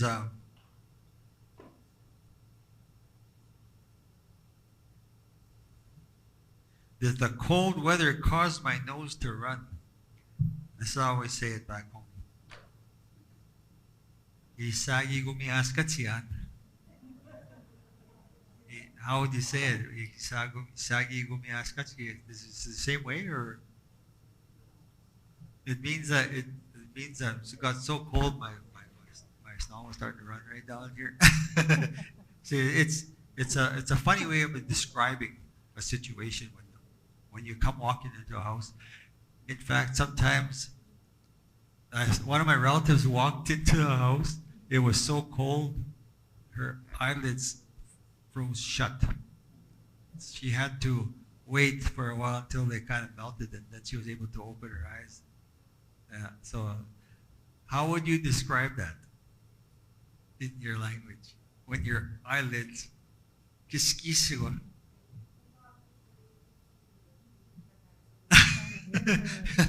Yeah. Say it again. Ego po. Ego espesita kaya ga. No. Yeah.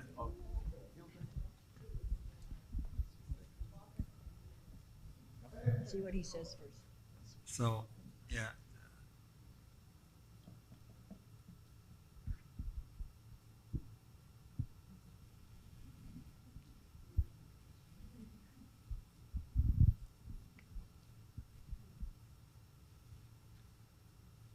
So there's a word that we use when we're supporting kasitos koya when we're supporting someone. Agwaskit na. Does everybody understand what I said? Aguasquitina. Put your arms around. Yeah. Situskoa. Situskoa. Is that how you say it? Situskoa. Yeah. Some back home, some people say Aguasquitina. Hug them. Yeah. Isihtonet. Yeah. See, I've heard that before. Pitini wa mama. Isihtonet. Yeah. Situskoa. You're in support of another person. You're there for that person. Yeah, I'll write it down.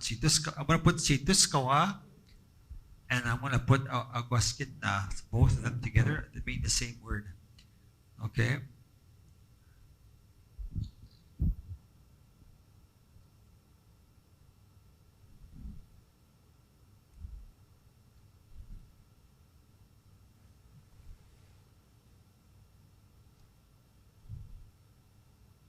So these words actually mean the same. Situskoa, Aguasquitina. What about Sawidim? What does that mean? Which one? Who's asked the question?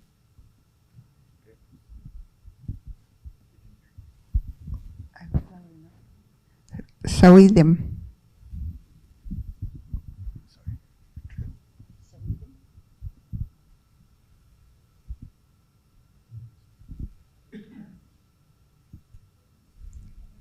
So you're saying, is that what you're saying? So that's one I've never heard. Is that, see, that's what does that mean? Does it mean the same as those other two? Okay. So this. So that is great to hear that there are different versions here of the same word.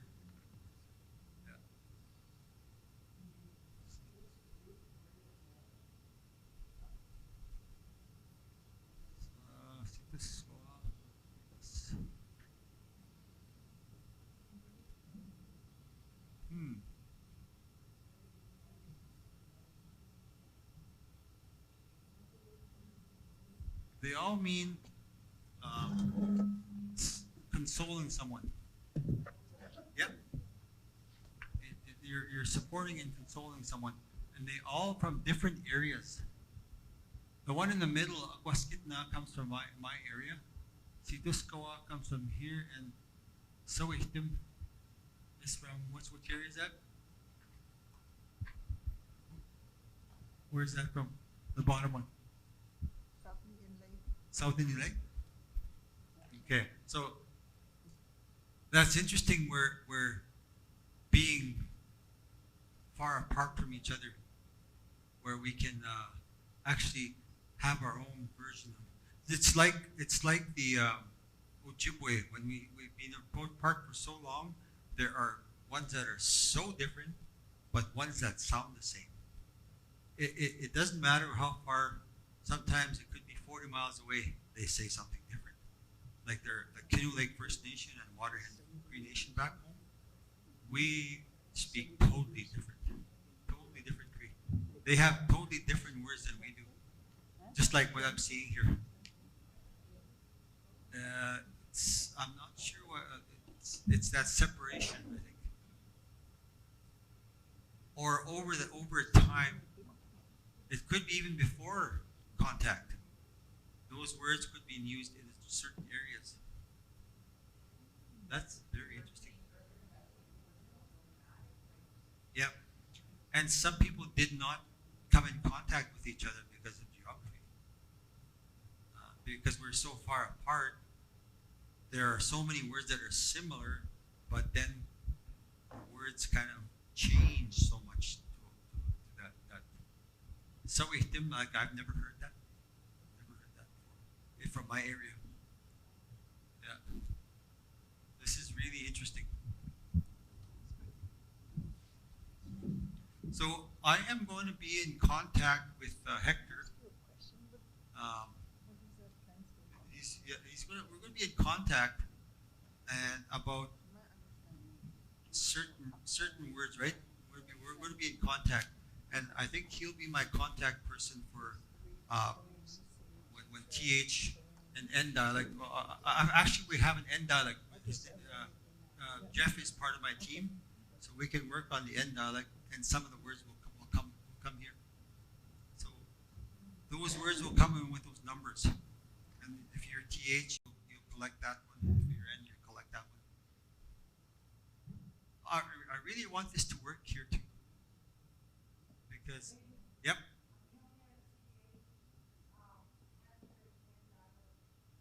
Oh, okay. So there'd be the two contacts right there. Okay.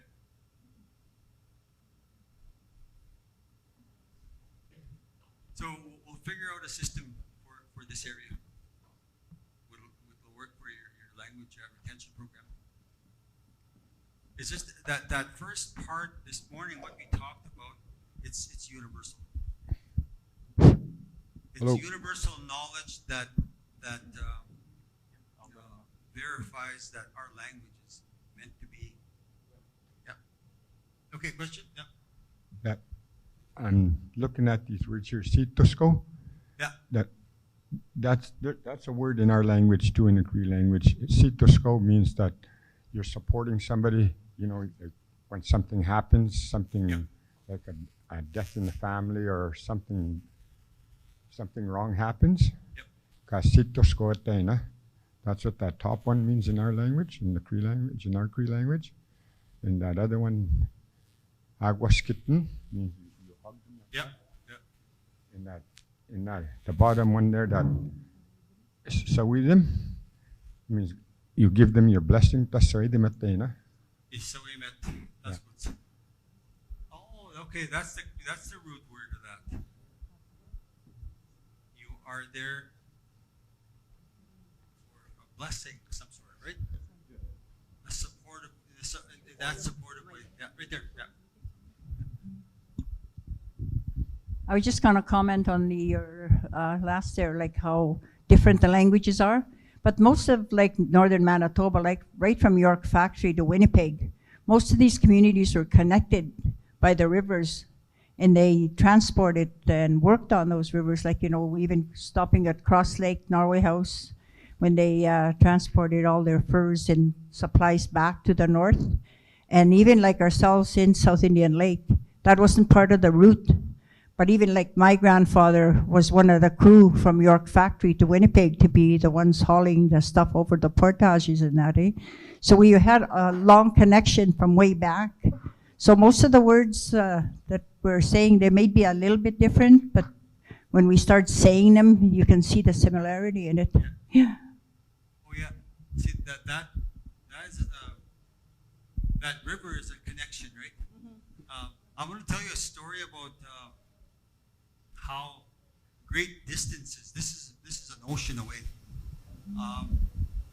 They have in New Zealand, the Maori have, when there's a river like this, there's a camp in every curve, and that river is their connection.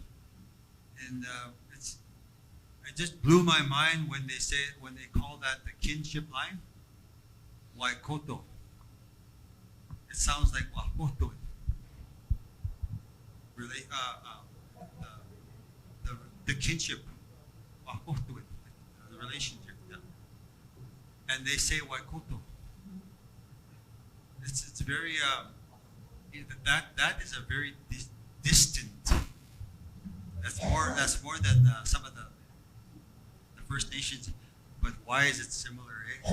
It's very intriguing. Our languages are very they got a lot of surprises. Yeah. And this is how they spell it.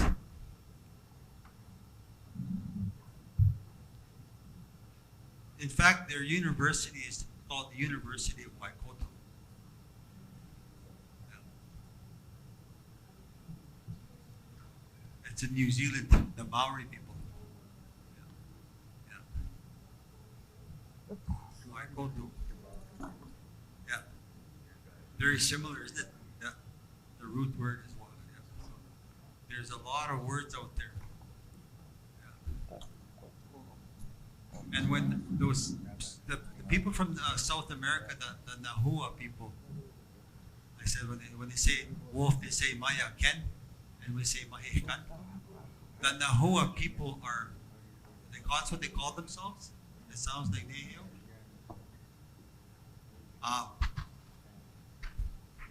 The scholars call them Aztec, but now we have the same word, which means those people over there are our relatives.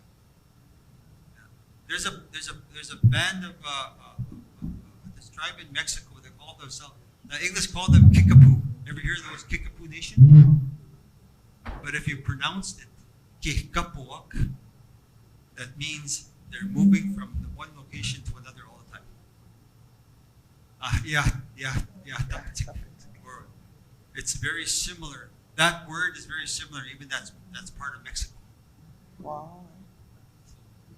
Even though great distances will keep words similar, as some short distances will keep words will change very, very rapidly.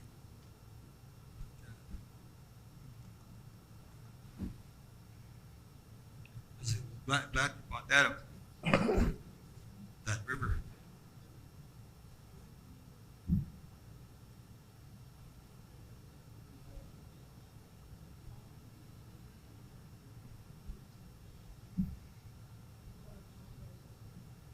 Okay, what time is it getting to be? 3:13. We have another 45 minutes. Let's take a quick break. So I got approached by someone from here on one of these tables where he had called his uncle on 1 pound and 1 ounce. So here's 1 pound and where he speaks it is.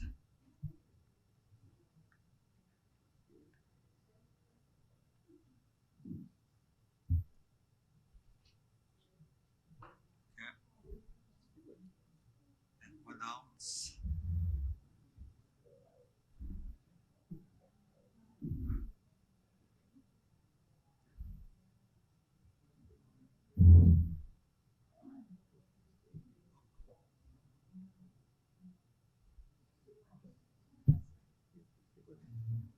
And that's perhaps that might work.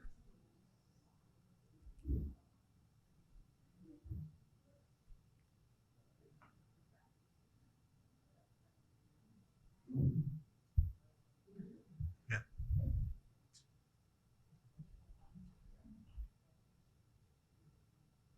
So this is how we'd say that's Beomatihuan.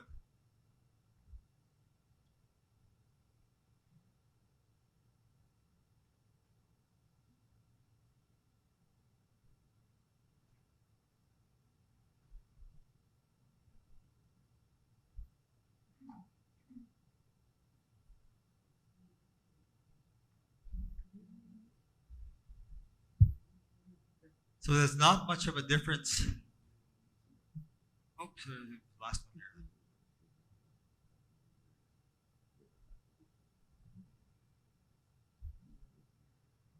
So that's pretty much across the board too, right? The swampy, the woodland and plains. There's not much difference in how we say the words Minomatuhun, Midomatuhun, and Miomatuhun. So if you were to get something from the plains Cree or from a swampy Cree, or all you'd have to do is replace that. But Beyak, the same rule applies. Beyak is straight across the board, right? So there's some you change, some you can't change. But some people do speak really fast, and some people speak really slow. Depending on where you come from, sometimes the fast speakers are really, really hard to understand, especially when they get excited to meet a famous singer like me. No, just kidding.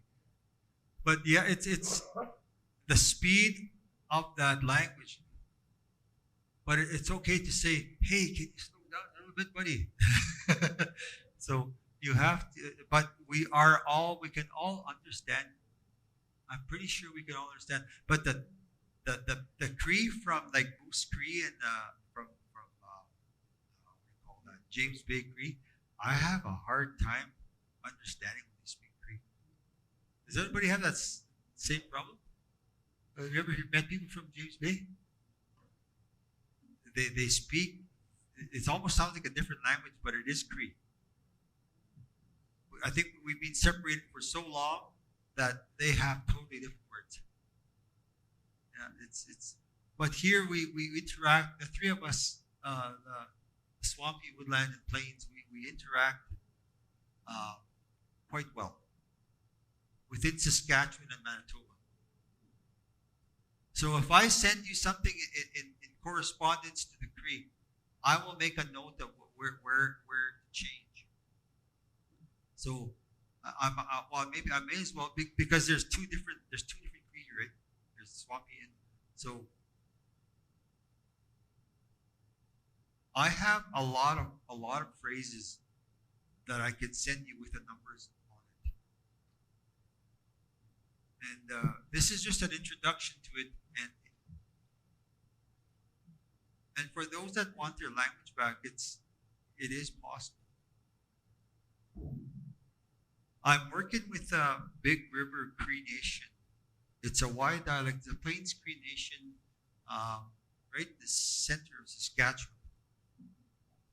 And they know how they have the Cree words on the wall. It's all straight. They're starting to change it with the numbers on it. And even the staff are learning Cree as they walk by, because that number system, that song of the different language, they're using that at Big River already. And I was kind of hoping there'd be some educators, some Cree teachers here. There are some that you said you were a Cree teacher before. Yeah, it would have been nice to have actual Cree teachers here, but they can get to this. If you can get this video to them on the origin of our language and all that stuff, that connection, if you can get that to some of the Cree teachers, they'll understand and they can use it in schools. Yeah.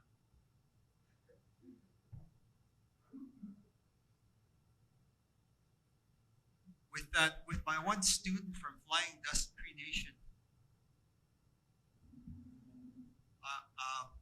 she started about a year ago.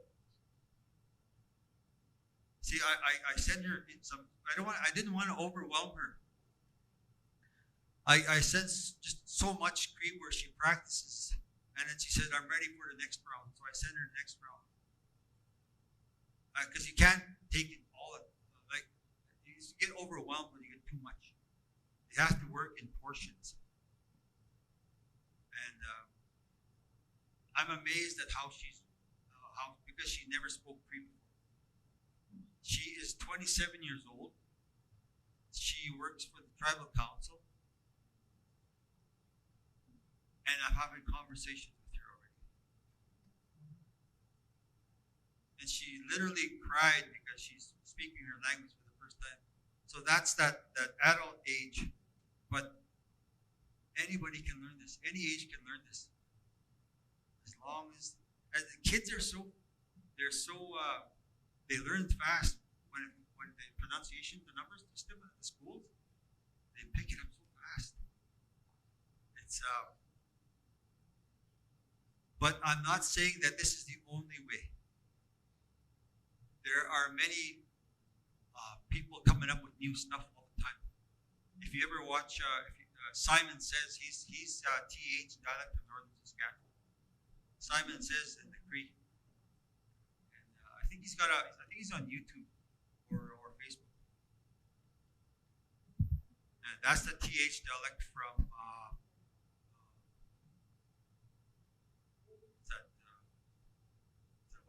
where's he from? I forgot which northern reserve he's from.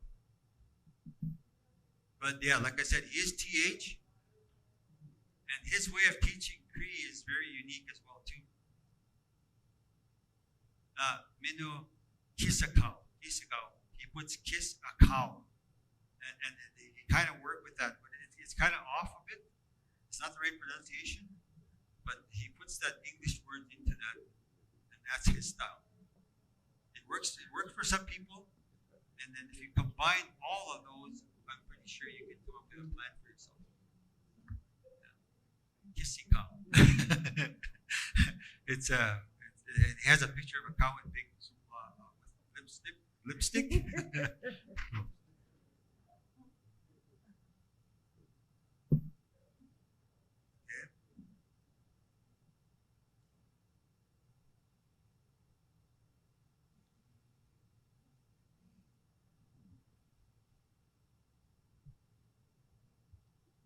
There is one, I'll put another one here.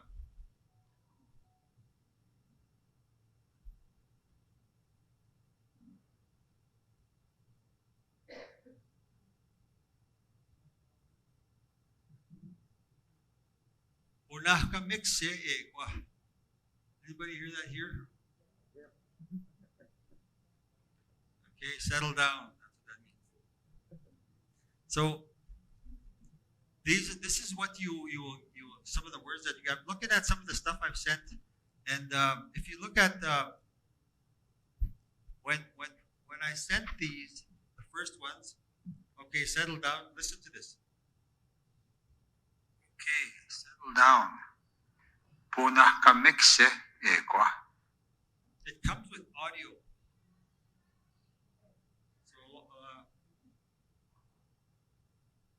it's like this one here. Siduskawa. Support him or her. Siduskawa. Can you hear that music and rise and that dips? So that is what you will also get when I send the audio and the written. But after a while, once you see the patterns, I don't do the audio. All I do is the numbers, and then it just comes after. So you see the word and the numbers. So that is the style of how I'm going to continue here. Okay? You're not only paying for just this one weekend and it's going to stop. It doesn't stop here. You still get correspondence after the fact. And that's so this is how that's how it's going to come.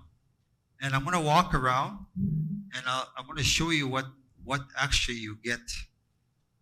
Like it's the written word, the English meaning, the written word, and the word with the numbers, and the audio that comes with it. Give him or her a hug. See that is I think it's a powerful tool to have visual and hearing. You're seeing the word for what it means. You're seeing the word with a number system, and it's in audio.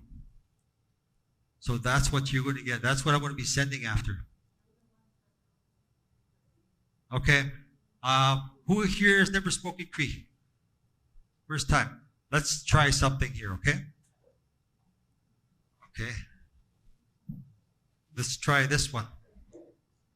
Take care of him or her. Nagatema. Nagatema.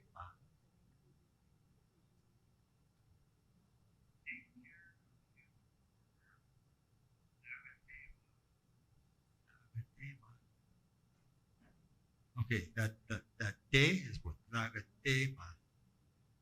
Nagatema. Perfect. He said Nagatema, and I understood it actually how he said it. I understood you. Okay, Nagatema. Okay? So he spoke that word.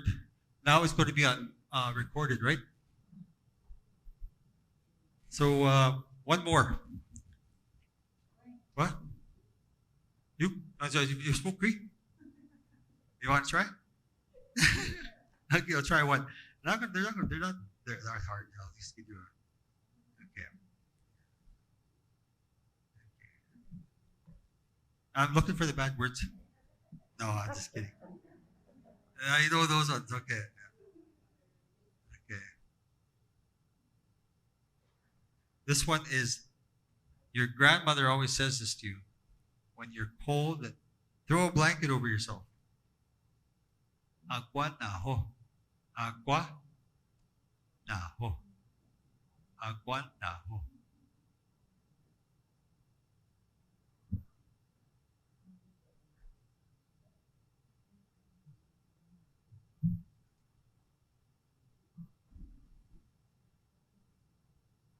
You said it perfectly. I understood exactly how you said it. Agua na ho. See? See, there's that. You sang the song of the Cree. See how easy? This is actually not that difficult, is it? So tomorrow we're going to do more of this. You'll hear the audio, and so you want to try one? You speak Cree? Okay, I know that. I understood that one. Yeah, you're okay. Okay. Anybody else? Okay, we're going to say a Cree word here. Oop, my phone is kind of going down a bit. I'm going to go a little harder on this guy because he's okay. Put your hat or your toque on. Okay. Postas tutini. Postas tutini. There you go. See? Yeah. Put your hat or your toque on. Postas tutini. We're going to do this. I have a whole. I'm part of a team that's bringing language back. I'm part of a team of 3. Jeff Wastigood or Bright Nose is part of that team. Ralph Morin, and we're coming up with a whole bunch of Cree terms, and that is what I'll be sending to here. A whole lot of them, and so like I said, it's not going to end here, and this is for the future of the people around here. So you're all going to learn together. And the people, the children that are not here yet, they have a chance to get their language back because the adults will be speaking. Yeah. And I encourage you to sit in a circle and form little language groups. 15 minutes a day, 15 minutes a week, however you want to do it. Have an evening class, have an evening coffee or tea and Cree, or something like that. You can call it, yeah, or yes. So you can have that, yeah. So you can call yourselves that, tea and Cree groups, yeah. So this is my style of teaching this language, of bringing it back. And if it's working back home, I'm sure it'll work here too.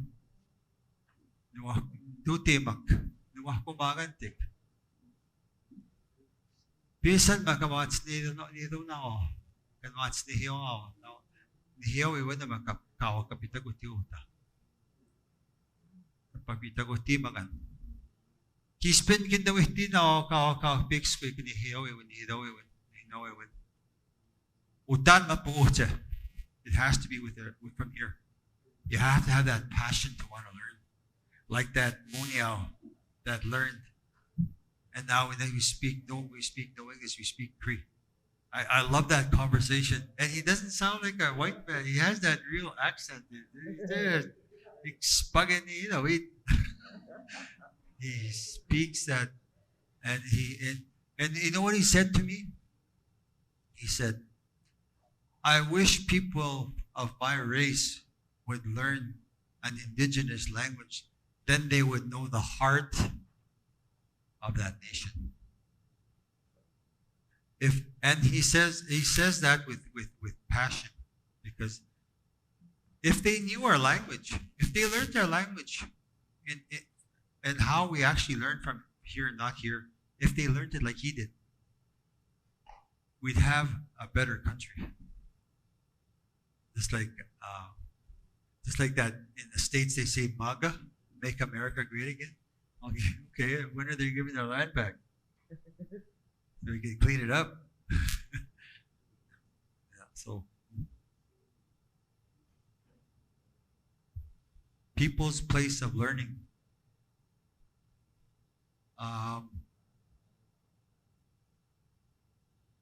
People's place of learning. And we're going to have to make it like a building, a place, okay? I see no tugamik. Yeah, or something. How did you say it? Yeah, we say tugamik, you say tigamik. Yeah, that's weird. Snama tugamik. Snama tigamik. Huh? TH? Yeah. But I understood what you said. It's just a little small, little difference. But that's good. Yeah, that's what you'd say. Kiskinwa tugamik. Tigamik.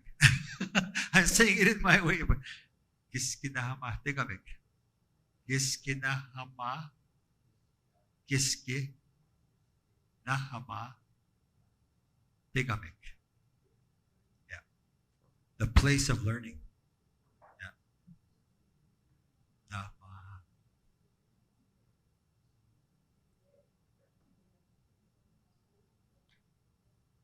Kiskinahama Tigamik. Yeah. Yeah. I'll write it down on here. Kiskinaha. Kiskina.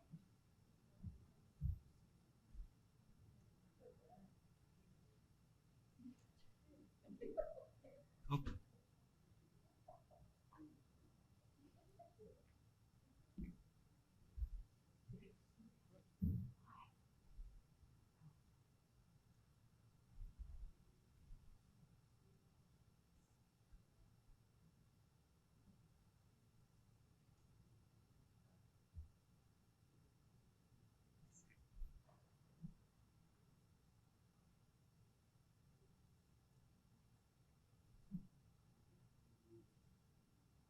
Kiskinahamatikabik. Kiskinahamatikabik. What's that? Yeah, it is long, and like I said, that when we say nistu tamawin, that 3 is huge in our language. It's the default tone. Eh? That's that tone where that's the middle tone. So, and we're working above it. Like the 4 is higher, the 2 is lower. So, Kiskinahamati kamik. I mean, this part here, this would be a 2, right? Yeah. Kiskinahamati kamik. There, that's. Kiskinamatugamik. Yeah, that's. I was just. Yeah, I was saying tugamik, but there's this lady that said tigamik back here. From where? She said 2? Okay, so I thought I was trying to say. Okay. Kiskinahama tugamik. Okay. The place of learning. Yeah. So we could put in front Nehido or Nihino or Nehio Kiskinahamatu Gamik. If we wanted to really be specific about what kind of a learning center it is, we could put Nehido. Nehido. Eh? So we wanted to see we're working on getting some funds to have a language learning center. Ralph Morin and the group, we're trying to get a place that's this kind of place, and it's going to be learning of ceremonial language, all the language, the higher Cree, level of Cree, the medium, and the beginner. I'm teaching the beginning part, and those other ones are teaching the higher learning. Iskinawa. So yeah, there's different. Let's write this one down. This is okay. I just shown here. I'm gonna write. I'll just put the. What's that name? This one here. Footprint. Footprint School, place of learning and teaching. Utaiskigiwin, footprint. Okay. Kiskin. Okay, I'm gonna write this down as it is here. So, no.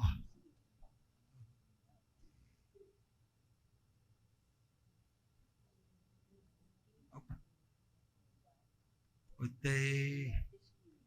Oh, this.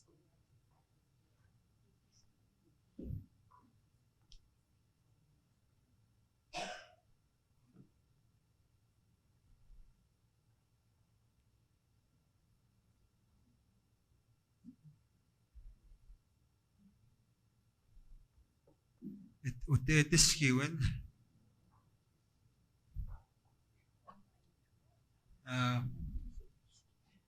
Kiskin.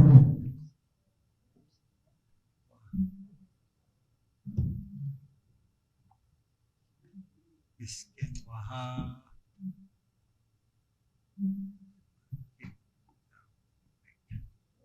Oh, too many K's. Okay, right there. Okay. That's what it says on the side of a footprint school of, what's this again? Footprint. Nelson, that Nelson House? Okay, so Kiskin Mahtugamik. This is how they'd say it. Kiskin Wahama Kigamik. Kiskin Wahama Kigamik.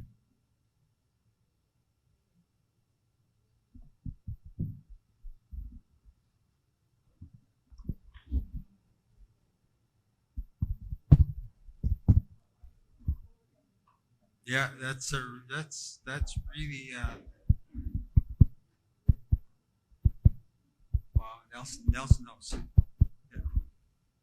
So you can kind of you can really appreciate the fact that some of this older Cree comes sometimes it gets it pops out. Some of that the older Cree comes out.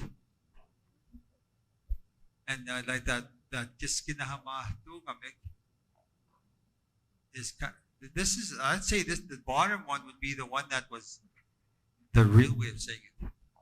The bottom one. Kiskin Wahama Kigamik.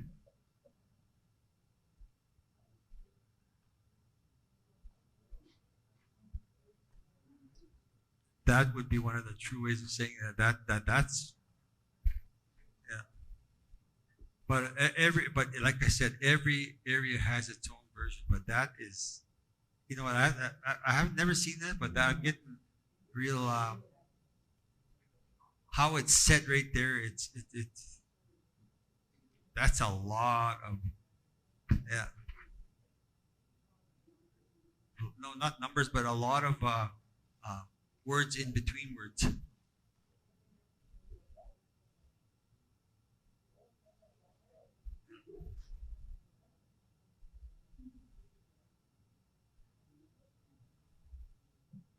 Yeah. This is amazing. Thank you very much for that. So I'm going to keep this, and it also means the place of learning.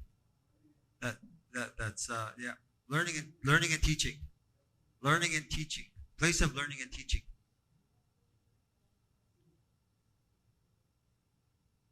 Utayatiskiwin.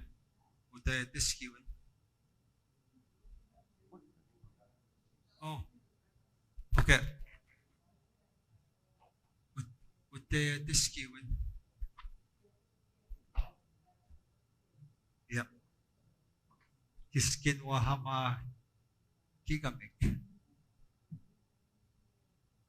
Yeah. Yeah. This. What that? That's how it's spelled on that school. You want to bring that is that the way that's the way it's spelled? Yeah, that's the way it's spelled at his school. Yeah.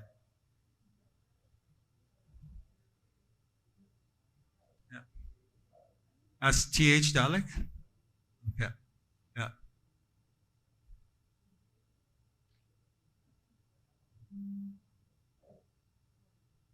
So we can appreciate those different styles. It's very interesting. Yeah.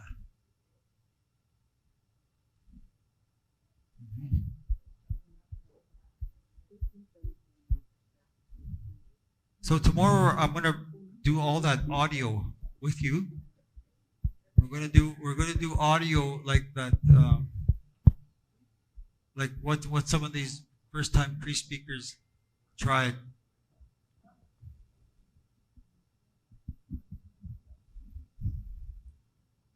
Yeah. So we're gonna wind down here. Tomorrow we're gonna form groups, and it doesn't matter which Cree nation you're from. We're gonna mix you up because we are gonna learn the language. We're going to appreciate everybody's language across the table, whether it's TH or N dialect, and we will understand each other because those words, our words I'm finding here, we are all have similar because we've all interacted. All three dialects have interacted.